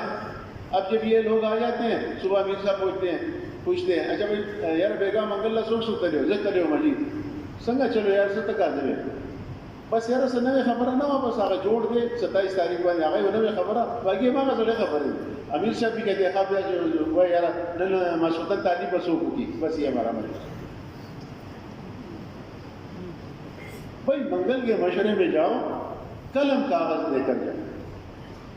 ایک آدمی منگل کے مشورے میں چلا گیا، کبھی ایک سے ہاتھ ملا رہا ہے، کبھی دوسرے سے ہاتھ میں، کبھی ایک کے گلے مل رہا ہے، کبھی دوسرا، اس کو پتہ ہی نہیں کیا بیان ہو رہا ہے، اور وہ پیچھے وہ دیوار کے ساتھ ٹیک لگا کے بیٹھے ہوئے، اور کبھی موبائل میں کھیلے ہوئے۔ دیکھو میں پہلے کہہ رہا ہوں سارے ایسے نہیں ہیں، لیکن یہ باتیں ہمیں اپنے اندر سے دور کرنی ہوں گی۔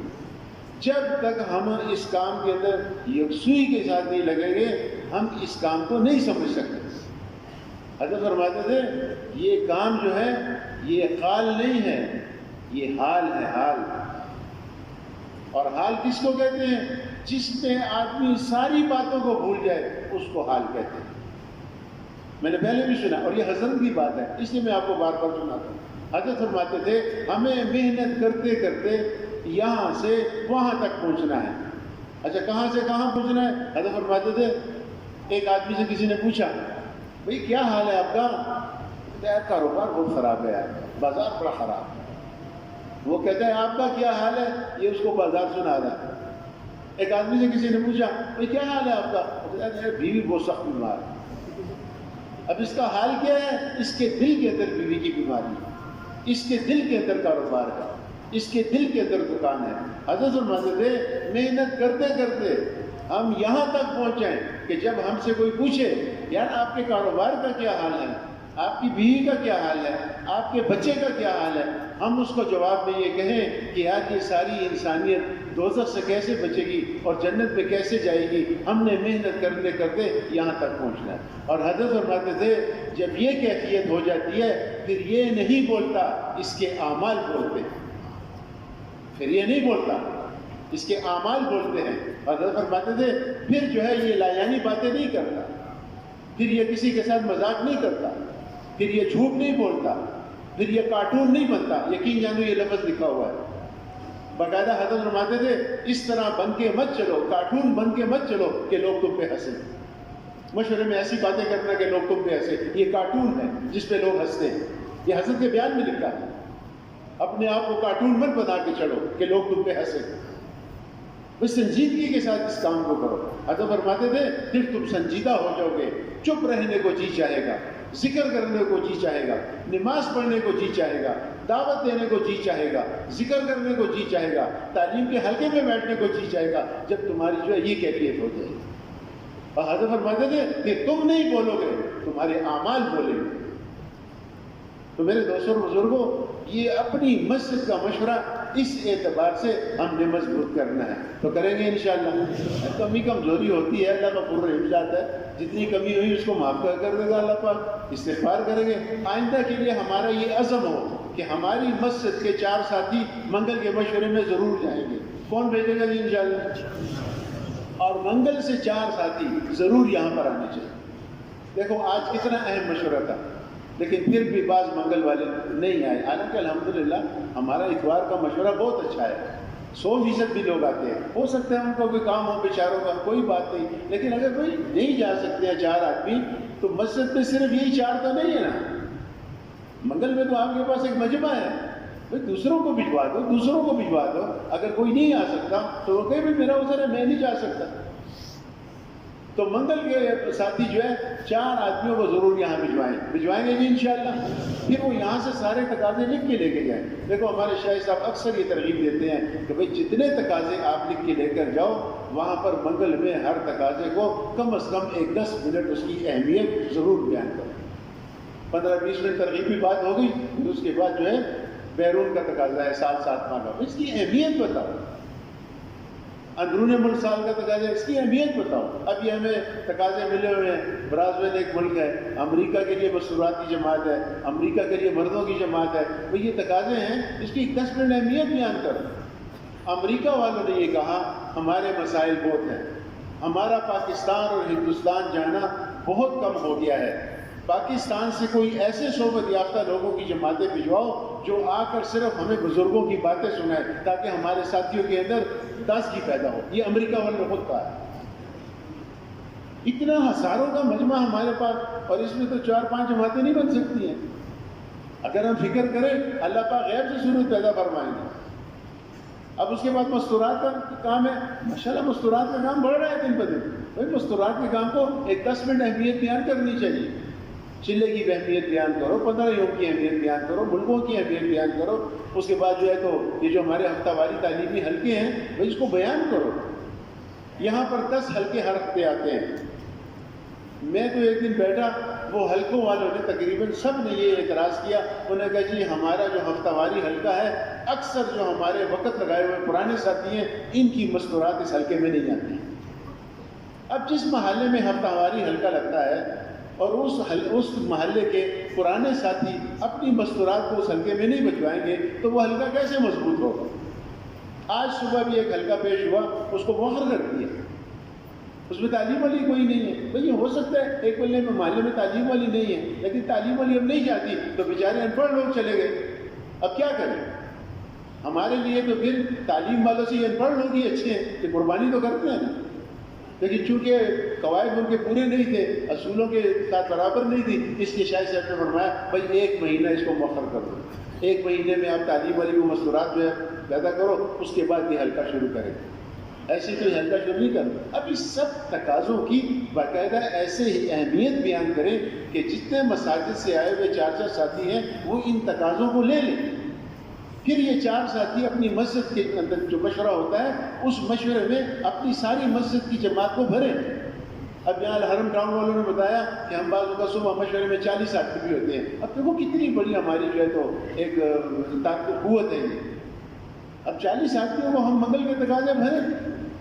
اور دوسری بات یہ آج جو کارگزاری سنی اس میں ایک بات یہ بھی سامنے آئی، دیکھو میرے دوستوں اور بزرگوں، حاجی صاحب رحمۃ اللہ علیہ جب بھی فرماتے تھے کبھی انہوں نے یہ نہیں کہا کہ بھئی تبلیغ والوں کو روزانہ ایمان یقین کی دعوت دینی چاہیے اور تبلیغ والوں کو روزانہ تعلیم کے حلقے میں بیٹھنا چاہیے، تبلیغ والوں کو روزانہ ذکر عبادت کرنا چاہیے، تبلیغ والوں کو روزانہ خدمت، کبھی حاجی صاحب نے ایسے نہیں فرمایا۔ حاجی صاحب فرماتے تھے بھئی ہر مسلمان کو روزانہ دعوت دینی چاہیے، ہر مسلمان کو تعلیم کیا جائے۔ اصل میں ہم لوگ جو ہے ہماری فضا ہے، اللہ کا احسان ہے، ہم سے روزے والے کو تو تبلیغ والا سمجھتے ہی نہیں، چلے والے کو بھی ہم تبلیغ والا نہیں سمجھتے، بس یہ 4 مہینے والے جو ہمارے ہیں ملکوں والے ہم ان کو سمجھتے ہیں، انہی کے ساتھ مشورہ کرتے ہیں، انہی سے رائے لیتے ہیں، انہی کے ذمہ کام لگاتے ہیں۔ بھائی آخر سوچو تو صحیح کہ یہ جو سروزے والے ہیں بھائی آخر سروزہ لگایا ہے لوگوں نے، ان کو آپ اپنے مشورے میں بٹھاؤ۔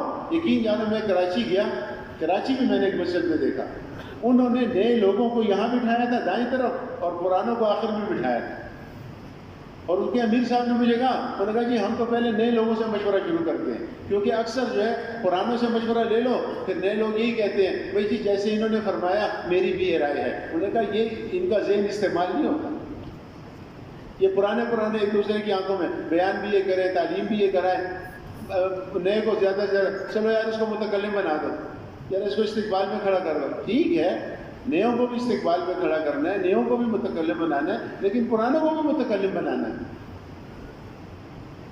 ہمارا کام جو ہے عالمی کام ہے، اس کے لیے ہمیں عملے کی ضرورت ہے، مسجد کی جماعت مضبوط جماعت اور اس کے اندر یہ فکر ہو۔ یہ چند ہفتے پہلے ہمارے امیر صاحب نے میری مسجد اس کے امیر صاحب نے سارے ساتھیوں کو خوب ڈانٹا۔ میں نے کہا یار امیر صاحب خیر ہے غصہ اتنا مت ہو، لیکن یار یہ زیادتی ہے، بدھ کے دن گشت ہوتا ہے سارے گشت میں چلے جاتے ہیں اور گشت سے واپسی میں مسجد کوئی بھی نہیں آتا، چائے پینے کے لیے گھر چل جاتے ہیں، اس گشت کا کیا فائدہ ہے؟ بھائی گشت تو اس کو کہتے ہیں کہ ہماری 2 نمازیں اس مسجد کے اندر آئیں۔ اگر عصر کے بعد گشت ہے ہمیں عصر سے پہلے مسجد جانا چاہیے، اگر مغرب کے بعد گشت ہے ہمیں مغرب سے پہلے جانا چاہیے اور عشاء پڑھ کے بیان سن کے اس کے بعد ہمیں آنا چاہیے۔ ان 2 نمازوں کے درمیان گھر کو نہیں جانا چاہیے۔ یہ کوئی سیاست تو نہیں ہے، یہ تو نبی والا کام ہے۔ مطلب کہ ہم یہ نہیں سمجھتے کہ اللہ ہمیں دیکھ رہا ہے، اگر لوگ ہمیں نہیں دیکھتے ہیں تو یہ تو قربانی کا کام ہے، ایک فکر کا دن ہے، ہمارا گشت ہے۔ عائشہ فرماتے ہیں جب ہمارا گشت ہوتا تھا اس دن ہم اپنی نظروں کی حفاظت کرتے تھے، کسی غیر محرم پہ نظر نہ پڑ جائے۔ آج ہمارا گشت ہے اور فرماتے ہیں اس دن ہم صدقہ کرتے تھے، اور فرمایا جس دن گشت ہوتا تھا مولانا محمد الیاس صاحب رحمۃ اللہ علیہ رات کی سے سجدے میں پڑھ کے یا حیو یا قیوم برحمتک استغیث، یا حیو یا قیوم برحمتک استغیث، یا اللہ کل ہمارا گشت ہے، یا اللہ تو ہماری مدد فرما۔ دیکھو تبلیغ کے جتنے بھی اعمال ہیں اگر ان کو توجہ سے نہیں کریں گے، اہمیت نہیں دیں گے، قربانی سے نہیں کریں گے تو ان کے پورے انوارات اور ان کے پورے اثرات ہم حاصل نہیں کر سکتے۔ یہ تو عمل کے ذریعے عمل پھیلتا ہے، باتوں سے عمل نہیں پھیلتا، باتوں سے تو باتیں پھیلتی ہیں، عمل سے عمل پھیلتا ہے۔ نبیوں کی جو محنت ہے عمل کرتے ہوئے دعوت ہے، دوسروں کو عمل پہ لاؤ اور خود جو ہے عمل نہ کرو، یہ تو اس سے تو دین دنیا میں نہیں پھیلتا ہے۔ جتنی ہمارے دلوں کے اندر اپنے محلے کے گشت کی عظمت ہوگی اتنی عظمت ہمارے گھر کے لوگوں کے دلوں میں پیدا ہوگی۔ یہ بات لوگ کہتے ہیں شب جمعہ نصاب میں نہیں ہے، شب جمعہ نصاب میں نہیں ہے، اتنا بڑا عمل ہے، اور اس کے متعلق لوگ یہ بات کرتے ہیں۔ ایک مرتبہ ریونڈ میں، اصل میں ہم گئے کراچی، تو کراچی میں شب جمعہ تھا، ہمارا چلا تھا، تو مشورے والے سے میں نے پوچھا، میں نے کہا کہ ہم یہاں کارگزاری سنانے آئے ہیں، تو ہماری تو کل واپسی ہے، تو ہم تو یہاں کارگزاری سنائیں گے، ہم شب جمعہ نہیں آ سکتے۔ میں نے کہا بھائی یہاں شب جمعہ میں کوئی عمل نہیں ہوتا، جماعتوں پہ زبردستی نہیں ہے، اگر جماعت مدنی مسجد نہیں آتی ہے شب جمعے، مکی مسجد رہنا چاہتی ہے بے شک رہے، لیکن مکی مسجد میں شب جمعہ کے دن کوئی عمل نہیں ہوگا۔ میں نے کہا جی وہ کیوں؟ انہوں نے کہا حاجی صاحب نے ہمیں منع کیا ہے۔ پھر انہوں نے قصہ سنایا، انہوں نے کہا ایک مرتبہ بیرون ملک کی جماعتیں کراچی آ رہی تھی، کراچی سے ان کے جہاز تھے، چلا پورا ہو گیا اور انہوں نے ٹرینوں کے ٹکٹ بھی خریدے ہوئے تھے، اور حاجی صاحب کے پاس آئے اور انہوں نے کہا جی یہ جماعتیں کراچی جا رہی ہیں ساری، آپ سے مصافحہ کرتی ہیں۔ حاجی صاحب نے کہا بھائی شب جمعہ ہے، شب جمعے میں جماعتیں کہاں جا رہی ہیں؟ تو وہ ساتھی جو ہے ذرا پریشان ہو گئے، انہوں نے ٹرینوں کے ٹکٹ بھی خریدے ہوئے تھے، انہوں نے کہا نہیں بھائی میں شب جمعہ ہے، یہ شب جمعہ کرے، شب جمعہ میں کون سا سفر ہوتا ہے؟ جماعت بار بار جا رہی ہے اور شب جمعہ نہیں کرے۔ اب یہاں پر ہمارے کتنے ساتھی ہیں بیرون جا رہے ہیں سال کے لیے، 7 مہینے کے لیے، اور شب جمعہ رات کے ہم نہیں ہیں۔ اتوار کے مشورے پوچھو، اب ایک آدمی اتوار کے مشورے میں نہیں آتا، شب جمعہ رات نہیں رہتا، یہ بار ملکوں میں جائے کیا کرے گا؟ شاید صاحب تو بہت زیادہ خفا ہو گئے نا، خفا ہونے کی بات ہے۔ میں نے کہا حاجی صاحب نے سب کو روک لیا، انہوں نے کہا جی انہوں نے ٹکٹ خریدی ہیں ٹرینوں کے، حاجی صاحب نے بے شک جو کچھ بھی کیا ٹکٹ واپس کرو۔ میں نے ان کے ساتھ صبح مذاکرہ بھی کرایا، کل مذاکرہ کریں گے، جمعے کی نماز پڑھیں گے، اس کے بعد کل رات کو یہ لوگ جائیں۔ کہتے ہیں ساری جماعتوں سے ٹکٹ واپس کر رہا ہے ٹرینوں کے، اور اس دن کے بعد ہم نے مکی مسجد میں شب جمعہ میں اعمال کرنے چھوڑ دیے کہ بھئی سب لوگ شب جمعہ جائیں، نصاب میں نہیں ہے۔ میں نصاب کچھ کو کہتے ہیں، اتنا بڑا اجتماعی عمل ہے ہمارا، اور لوگ جو کہتے ہیں بھئی شب جمعہ کا قواعد کے اندر نہیں ہے، یہ دھوکہ لگتا ہوا ہے ہمیں۔ جتنے بھی ہمارے اجتماعی اعمال ہیں ان میں ہمیں ضرور شریک ہونا چاہیے۔ اور شب جمعہ کے متعلق میں آپ کو بتاؤں، حضرت فرماتے تھے یہ شب جمعہ ہوا کیوں، یہ بھی میں آپ کو بتاؤں۔ شب جمعہ اس لیے طے ہوا کہ بھئی لوگ اپنی مسجد میں محنت کرتے ہیں سارا ہفتہ، تو ہفتے میں ایک رات کے لیے یہ لوگ یہاں پر آئیں، عصر سے لے کے عشاء تک یہاں گزاریں، بزرگوں کی صحبت بھی حاصل کریں، اور یہاں پر جتنے تقاضے بیان ہوتے ہیں مسجد کی جماعت یہ تقاضے لکھ کر اپنے ساتھ لے جائے اور سارا ہفتہ محنت کرے اپنی مسجد میں کہ ان تقاضوں کو ہم نے اپنی مسجد سے پورا کرنا ہے۔ اور حاجی صاحب رحمۃ اللہ علیہ نے کبھی اس کو شب جمعہ نہیں کہا، اس کو شب گزاری کی رات کہتے ہیں۔ یہ جو لوگ رات کو چلے جاتے ہیں نا، ان کو بھی نہیں جانا چاہیے۔ نہیں اتنا بڑا اجتماعی عمل چھوڑ کے ہم رات کو گھر گئے، یہ کہا تھا بھئی مسجد کی پوری جماعت آئے اور عصر سے اشراق تک راحت یہاں قیام کرے، صحبت میں رہے، تقاضوں کو لکھے، پھر تقاضوں کو سوچے، اپنی مسجد میں جا کے سارا ہفتہ محنت کرے، پھر آئے ہفتے کے بعد سنائے ہم نے اتنے تقاضے پورے کر لیے۔ اس لیے میرے دوستوں اور بزرگوں، یہ منگل کا مشورہ، ہماری مسجد کا مشورہ، یہ گشت اور یہ دوسرا گشت جو ہے بھئی اپنے گشت سے اپنی مسجد کا کام اٹھانا اور دوسرے گشت کے ذریعے دوسرے محلے کو۔ دیکھو یہ مختصر آپ کو بتا دوں، جس مسجد میں اعمال نہیں ہوتے ہم اپنا دوسرا گشت وہاں رکھیں، یا جس مسجد میں 5 اعمال میں کمی ہے ان مسجد والوں سے بات کر کے ان کو اعتماد میں لے کے ہم وہاں پر اپنا دوسرا گشت رکھیں۔ اصل میں جس مسجد میں ایک گشت ہوتا ہے ہم اپنا دوسرا گشت وہاں کیوں نہیں کر سکتے؟ ہم پہلے سے محنت نہیں کرتے۔ میں تو پہلے یہ کہا کرتا تھا کیونکہ ہم نے غلام مصطفیٰ صاحب سے سنا تھا رحمۃ اللہ علیہ، اپنے گشت کی محنت بھی سارا ہفتہ کرنی ہے اور دوسرے گشت کی محنت بھی سارا ہفتہ کرنی ہے۔ پھر ایک دن اندر ہم کھانا کھا رہے تھے تو شاہ صاحب نے یہ فرمایا کہ میں نے خود مولانا محمد یوسف صاحب رحمۃ اللہ علیہ سے سنا ہے کہ اپنے گشت کی محنت بھی 3 دن ہے اور دوسرے گشت کی محنت بھی 3 دن ہے۔ 3 دن اپنے سارے محلے کو یہ اس پہ تیار کرو، بھائی بدھ کے دن ہمارا گشت ہوتا ہے، آپ سب محلے والوں نے ہمارے ساتھ گشت کرنا ہے، اور 3 دن جو ہے اپنے 2 ساتھی عصر سے عشاء تک اس مسجد میں بھجواؤ جہاں پر تم نے دوسرا گشت رکھا ہے، تاکہ وہ جا کے تمہارے گشت سے پہلے محنت کریں اور گشت کے دن جب تم وہاں پر پہنچو تو تمہیں مجمع ملے اور محلے والے تمہارے ساتھ اکٹھے ہو گئے اور وہاں پر محنت کریں۔ اور یہ گشت 2 مہینے تک ہے، 2 مہینے سے زیادہ کسی مسجد میں بیرونی گشت نہیں کرنا۔ 2 مہینے گزر گئے، اعمال شروع ہو گئے، پھر بھی جو ہے گشت ختم کر دو، اگر اعمال نہیں ہوئے پھر بھی گشت ختم کر دو۔ یہ شب جمعہ اور شب اتوار میں عشاء کے بعد جو آپ علاقے والے آپس میں بیٹھتے ہیں، اس میں آپ بیرونی گشت کی ترتیبیں بنائیں. بھائی ہم نے بلال مسجد میں 2 مہینے گشت کر لیا، وہاں کوئی اعمال نہیں تھے، ایک گشت اور ایک تعلیم شروع ہو گئی، اور اپنے محلے میں ابو بکر مسجد والے ہیں، اب ان کو تیار کرو. بھئی ہمارے 8 گشت ہو گئے، اب آپ اپنا دوسرا گشت شروع کرو. ابو بکر والوں نے 8 گشت کیے، وہاں پر دوسرا گشت شروع ہو گیا. اب جو ہے وہ کہیں کہ بھئی حمزہ مسجد والے، بھئی اب تم 2 اپنا گشت شروع کر دو. انہوں نے گشت شروع کیا، وہاں 2.5 گھنٹے کی محنت شروع ہو گئی. اب 5ویں مسجد والوں سے کو 2 مہینے کے بعد مسجد بدل دینی چاہیے. اور دوسری جو روزانہ کی محنت ہے، بھئی اصل بنیاد یہ ہے، اگر ہم روزانہ محنت نہیں کریں گے. حاجی صاحب کی بات آپ کو سناؤں. حاجی صاحب فرمایا کرتے تھے رحمۃ اللہ علیہ، جو تبلیغ والا روزانہ دعوت نہیں دیتا، روزانہ اپنی مسجد میں محنت نہیں کرتا، یہ تبلیغ کے اعتبار سے مڑتا ہے. یہ کوئی بات ہے مہینے کے بعد ہم اعلان کر رہے ہیں الگ سے روزہ برابر شویدہ دے جمعے بعد سے روزے لے بجو. بھئی یہ کوئی ضروری بات ہے. بھئی آپ 30 ساتھی ہو، آپ 40 ساتھی ہو، آپ 50 ساتھی ہو، آپ ساتھی طے کرو. 4-4 3-3 4 کی جوڑیاں بناؤ. یہ تو میں کہہ رہا ہوں 3-3 4 کی جوڑیاں.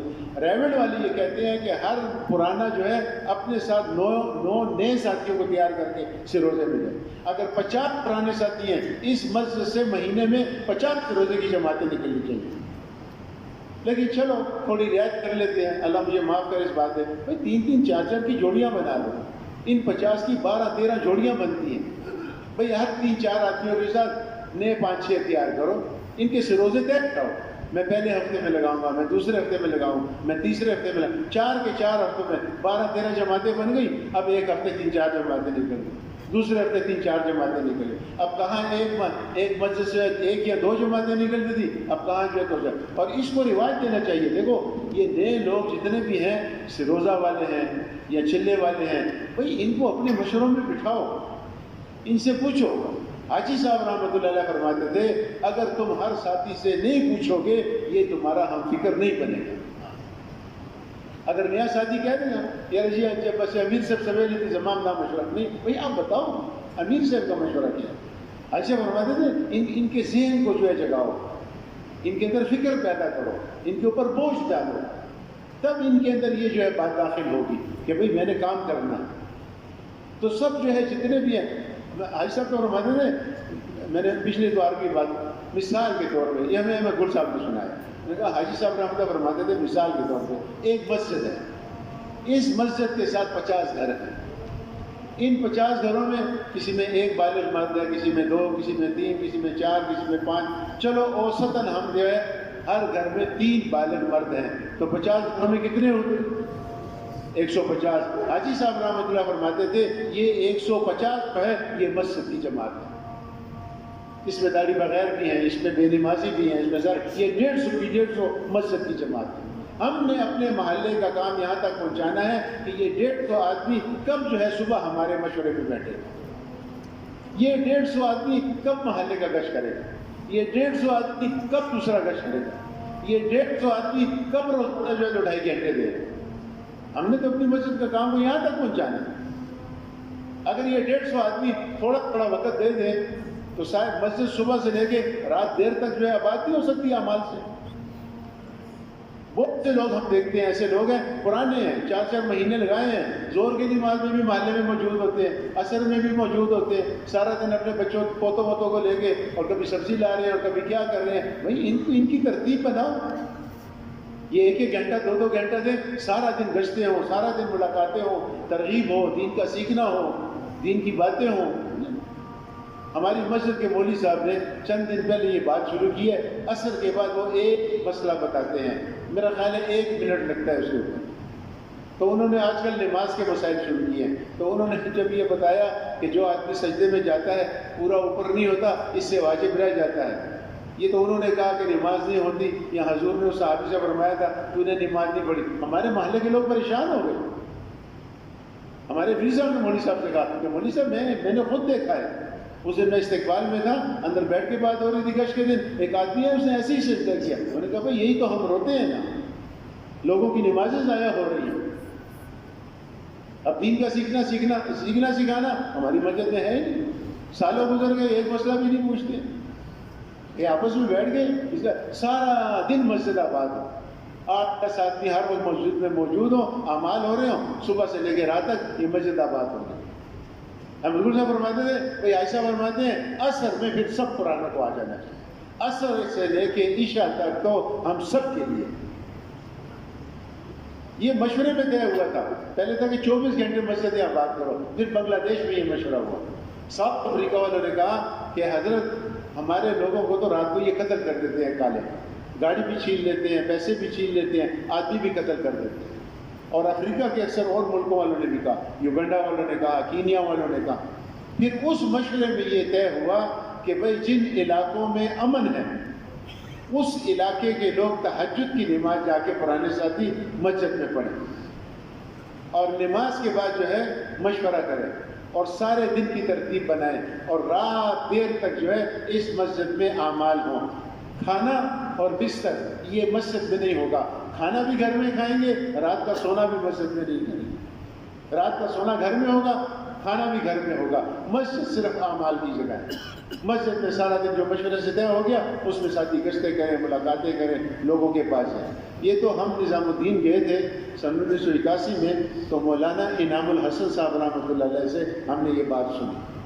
مولانا انعام الحسن صاحب رحمۃ اللہ علیہ فرماتے تھے کہ جو آدمی اس کام کو اپنی زندگی کا مقصد بنا لیتا ہے، اس کا اوڑھنا بچھونا اس کام کو بنا لیتا ہے، اس کا بیوی بچے، اس کا کاروبار، اس کی 24 گھنٹے کی زندگی وہ اس کام کے اندر شمار ہوتی ہے۔ اتنی بات ہم نے مولانا انعام الحسن صاحب سے سنی۔ جب پاکستان آئے، روزانہ جوڑ شروع ہوا، تو ایک دن احمد گل صاحب نے روزانہ جوڑ والوں کے ساتھ مذاکرہ کیا، تو اس مذاکرے میں انہوں نے یہ بات فرمائی کہ بھئی جو آدمی اس کام کو اپنا مقصد بنا لیتا ہے اس کی ساری اعمال جو ہے اسی میں شمار ہوتے ہیں۔ پھر انہوں نے اس کو تھوڑا کھولا، انہوں نے کہا مثال کے طور پہ صبح مشورے میں یہ طے ہو گیا، بھئی آپ دو ساتھیوں نے محلے کا فلاں آدمی عبد القیوم صاحب اس سے ملاقات کرنی ہے، اب عصر میں کرو، مغرب میں کرو، عشاء میں کرو، بھئی آپ نے اس کے ساتھ ملاقات کرنی ہے۔ آپ گھر چلے گئے، آپ چائے پی رہے ہیں، ناشتہ کر رہے ہیں، آپ سوچ رہے ہیں میں نے کچھ شام کو جو ہے عبد القیوم صاحب سے ملنا۔ آپ دکان میں چلے گئے، آپ دفتر چلے گئے، آپ مارکیٹ چلے گئے، آپ اسکول استاد ہیں وہاں چلے گئے، جہاں بھی آپ کی شغل کی جگہ ہے آپ وہاں چلے گئے۔ آپ دکان کے اندر بیٹھ کے سوچ رہے ہیں میں نے عصر کے بعد عبد القیوم صاحب سے ملنا ہے۔ آپ گھر آ گئے، گھر میں انہوں نے کہا آپ کا ناشتہ، آپ کی دکان، آپ کا دفتر، آپ کا کارخانہ، آپ کی کمائی کی ساری جگہ، آپ کا گھر، آپ کا بیوی بچوں کے ساتھ بیٹھنا، وقت گزارنا، یہ سارا اسی کام کے اندر شمار ہوگا۔ اور فرمایا، یہ احمد گل صاحب نے ہم سے فرمایا کہ حضرت فرماتے تھے روزانہ جوڑ والے ہجرت کی مانند۔ میں نے کہا جی اس کا کیا مطلب ہوا؟ انہوں نے کہا جو آدمی عصر سے عشاء اپنی مسجد میں تبلیغ کی نیت سے جاتا ہے، عصر کو جا رہا ہے کہ میں اب دعوت کا کام کروں گا، صرف نماز کی نیت نہیں ہے، دعوت کے کام کی نیت ہے کہ میں عصر سے عشاء تک اپنے محلے میں کام کروں گا۔ تو احمد گل صاحب نے فرمایا کہ مولانا محمد یوسف صاحب رحمۃ اللہ فرماتے تھے یہ اپنے محلے کی مسجد میں نماز پڑھ رہا ہے، لیکن اس کو اس نماز میں 49 کروڑ نمازوں کا ثواب ملے۔ یہ اپنی مسجد میں بیٹھ کے اللہ کا ذکر کر رہا ہے، اس کو ہر سبحان اللہ پہ 49 کروڑ کا ثواب ملے۔ یہ اپنی مسجد میں بیٹھ کر کوئی خرچ کر رہا ہے، اس کو 1 روپیہ خرچ کرنے پہ 7 لاکھ سب کا روزانہ جوڑ والے ہجرت کی مانند ہے۔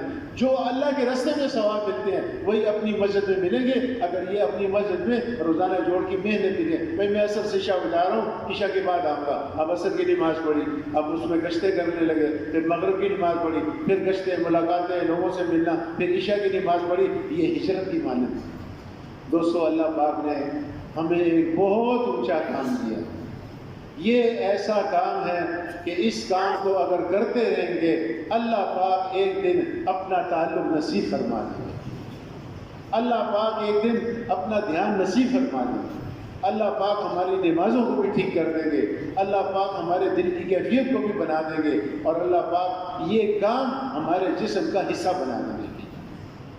اور آخری بات عرض کرتا ہوں، بھائی اس کام کو کرتے ہوئے اپنے انفرادی اعمال جو ہے یہ ضرور پورے کرنے ہیں۔ مولانا محمد عمر پالنپوری صاحب رحمۃ اللہ علیہ نے ایک دفعہ مولانا انعام الحسن صاحب سے عرض کیا، حضرت طبیعت بڑی بوجھل ہے، بڑی سستی آئی ہے بدن میں، مولانا انعام الحسن صاحب نے پوچھا بھائی اپنے انفرادی اعمال پورے کیے ہیں؟ انہوں نے کہا نہیں جی انفرادی اعمال کو آج میں پورے نہیں کر سکا. انہوں نے کہا جلدی پورے کرو بھائی، یہ سستی تمہارے بدن میں اسی لیے پیدا ہوئی. اور حضرت فرماتے تھے بھائی ایک آدمی جو ہے گشتیں بھی کرتا ہے اور لوگوں کو دعوت بھی دیتا ہے لیکن اپنے انفرادی اعمال پورے نہیں کرتا، یہ استدراج ہے. کسی نے پوچھا جی استدراج کس کو کہتے ہیں؟ تو فرمایا کہ ایک آدمی غیر اختیاری طور پہ گمراہ ہو چکا ہو اور اس کو یہ پتہ نہ ہو کہ میں گمراہ ہو چکا ہوں. اس لیے تبلیغ والوں کو جتنے بھی ہیں، بلکہ ہر مسلمان کو لیکن خصوصاً تبلیغ والوں کو تہجد ضرور پڑھنی چاہیے، نفل ضرور پڑھنی چاہیے. تبلیغ والوں کو چاہیے جب مسجد میں امام کہے اللہ اکبر، ہم اس اللہ اکبر میں موجود ہوں، ہم پہلی صف میں موجود ہوں. حاجی صاحب رحمۃ اللہ علیہ فرماتے تھے ہم مسجد میں آتے ہیں ہمیں خوشی نہیں ہوتی، حالانکہ مسجد میں داخل ہوتے ہی ہم خوش ہو جائیں، ہم اللہ کے گھر میں آ گئے، ہم اللہ کے مہمان بن گئے، اللہ کی طرف سے مہمانی شروع ہو گئی، ہوگی نہیں ہو گئی. ہمارے چہروں کو خوشی نہیں آتی. اور پھر حضرت فرماتے تھے جو ایک مرتبہ مسجد میں جاتا ہے وہ ایک دفعہ اللہ کا مہمان بنتا ہے، جو 5 دفعہ جاتا ہے وہ 5 دفعہ مہمان بنتا ہے، جو 10 دفعہ جاتا ہے وہ 10 دفعہ مہمان بنتا ہے. پھر عائشہ نے خود ہی فرمایا بس یہ 10 دفعہ کون مہمان بنے گا؟ نمازیں تو 5 ہیں، 10 دفعہ مہمان کون بنے گا؟ بھائی کبھی مشورے کے لیے جا رہا ہے، کبھی گشت کی نیت سے جا رہا ہے، کبھی جماعت آئی اس کی نصرت کے لیے جا رہا ہے، کبھی تعلیم کے حلقے میں شریک ہونے جا رہا ہے. اگر یہ 10 مرتبہ مسجد جائے گا یہ 10 مرتبہ اللہ کا مہمان بنے گا. آپ صلی اللہ علیہ وسلم کے زمانے میں تو کافر آیا اس کو مسجد میں باندھا، مسجد میں کھجور کا تنا تھا، آپ سے فرمایا اس کو اس کے ساتھ باندھ دو، صرف پیشاب پخانے کے لیے اور کھانا کھانے کے لیے اس کو کھولا جاتا تھا، باقی وہ تنے کے ساتھ بندھا ہوا تھا. پہلے دن آپ صلی اللہ علیہ وسلم تشریف لائے، سمامہ کیا حال ہے؟ اس نے کہا یہاں فدیہ لے لو یا قتل کر دو. آپ سے سب خاموش تشریف لے گئے. دوسرے دن حضور بھی تشریف لے کے آئے، سمامہ کیا حال ہے؟ کہا یہاں فدیہ لے لو یا قتل کر دو. تیسرے دن آپ صلی اللہ علیہ وسلم تشریف لائے اور صحابہ سے فرمایا اس کو کھول دو، اس کو چھوڑ دو اور اس کو آزاد کر دو. وہ کافر مسجد سے نکلا، مسجد کے پڑوس میں کھجوروں کے درختوں کا بہت بڑا باغ تھا. ایک کھجور کے درخت کی آڑ میں اس سے پہلے غسل کیا، صاف کپڑے پہنے، اس کے بعد مسجد آیا حضور صلی اللہ علیہ وسلم کی خدمت میں اور کلمہ پڑھ کے اور دین اسلام کے اندر داخل ہوا. مسجد کے اعمال نے اس کافر کے دل کو بدل دیا. جاسوس آتے تھے، 1-2 دن رہتے تھے، وہ کہتے یہاں تو کچھ ہے ہی، جو اعمال ان کے لیے ہیں وہی اعمال ہمارے لیے ہیں، مسلمان ہو جاتے تھے. حاجی صاحب رحمۃ اللہ علیہ سے ہم نے خود سنا، مشورے میں یہ فرمایا، عائشہ نے فرمایا ہماری مسجد کا تو ایسا ماحول ہونا چاہیے کہ ایک آدمی 10 منٹ آ کر ہمارے پاس بیٹھے تو 10 منٹ کے بعد اس کے دل سے دنیا کی محبت ختم ہو. اتنے آخرت کے تذکرے ہوں، اتنے قبر کے تذکرے ہوں، اتنے منکر نکیر کے تذکرے ہوں، اتنے حشر کے تذکرے ہوں، اتنے میزان کے تذکرے ہوں، اتنا دوزخ کو بولا جائے، اتنا جنت کو بولا جائے، اتنا اللہ کو بولا جائے، اتنا اللہ کے رسول کو بتایا جائے کہ اس کے دل سے دنیا کی محبت ختم ہو جائے. مسجد تو مسجد ہے. حاجی صاحب نے فرمایا جو رحمتیں مسجد میں نازل ہوتی ہیں یہ رحمتیں کہیں بھی نازل نہیں. ایک چور کو لایا گیا، باندھو، یہ قبیلہ بنو ثقیفہ لے آئے، حضور نے ان کا خیمہ مسجد میں لگایا. زکوٰۃ نہیں دیں گے، تبلیغ نہیں کریں گے، جہاد نہیں کریں گے، دین کا کام نہیں کریں گے، نماز نہیں پڑھیں گے. کہ نہیں بتوں کو تو توڑنا پڑے گا. اچھا بتوں کو توڑ دیتے ہیں، نماز نہیں پڑھیں. نہیں فرمایا بھائی وہ دین نہیں ہے جس میں رکوع نہ ہو. اچھا نماز بھی پڑھ لیکن اور کوئی عمل نہیں کرے. ہاں خیر ہے، بتوں کو توڑ دو، نماز پڑھو، اور کوئی خیر ہے اور نہ کرو. صحابہ نے پوچھا یا رسول یہ کون سا دین ہے کہ زکوٰۃ بھی نہیں دیں گے، روزہ بھی نہیں رکھیں گے، حج بھی نہیں کریں گے، جہاد بھی نہیں کریں گے، تبلیغ بھی نہیں کریں گے. آپ صلی اللہ علیہ وسلم نے ارشاد فرمایا، میں نے بھی حضرت کے بیان میں پڑھا ہے، علماء پھر اس کو تحقیق کر لیں. آپ صلی اللہ علیہ وسلم نے فرمایا جس کا مفہوم یہ ہے کہ مسجد کے اعمال ان کے دلوں کو اس طرف متوجہ کر دیں. مسجد کے اعمال ان کے دلوں کو اس طرح متوجہ کر دیں. اور آخری بات عرض کر دوں، مولانا محمد یوسف صاحب رحمۃ اللہ فرماتے تھے اگر ساری دنیا کی مساجد دعوت والے اعمال سے آباد ہو گئی اللہ پاک ہدایت کو عام کر دیں. تو کیا خیال ہے بھائی، سب تیار ہیں اس کے لیے؟ ہاں. اور بھائی اللہ سے مانگے. اور ساری دنیا ہماری محنت کا میدان ہے، بھائی ساری دنیا میں پھرنا پڑے گا، تو ساری دنیا میں پھرنے کے لیے تیار ہے ماشاءاللہ؟ اچھا پھر بتاؤ کہ سال اور 7 مہینے کے لیے بیرون ملک جانے کے لیے کون کون تیار ہے ماشاءاللہ؟ دکھاؤ.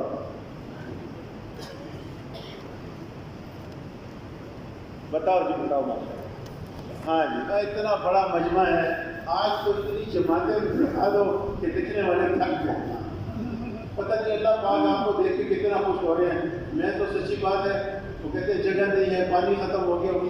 میں نے کہا یار شکر اس دور میں اتنا اللہ کی طرف رجوع ہے ہمارا مجمع. اللہ پاک کتنا خوش ہوتے ہوں گے دیکھ کے. بہت بڑی بات ہے کہ اس دور میں بھی ماشاءاللہ اتنا رجوع ہے اللہ کی بات کی طرف. لوگ بھاگے بھاگے آ رہے ہیں، جگہ نہیں ہے اور پانی ختم ہو گیا. لکھاؤ ماشاءاللہ بھائی. ہاں جی، سال اور 7 مہینے کے لیے کون کون تیار ہے؟ خوب لکھاؤ. پیچھے بھی تشکیل والے کھڑے ہیں بھائی، آپ لوگ تو لکھاؤ، آپ آگے بیٹھے ہو زیادہ سب لکھاؤ ماشاءاللہ. ارادہ کرو 7 اور 7 مہینے کے لیے. کون دے گا جماعت انشاءاللہ؟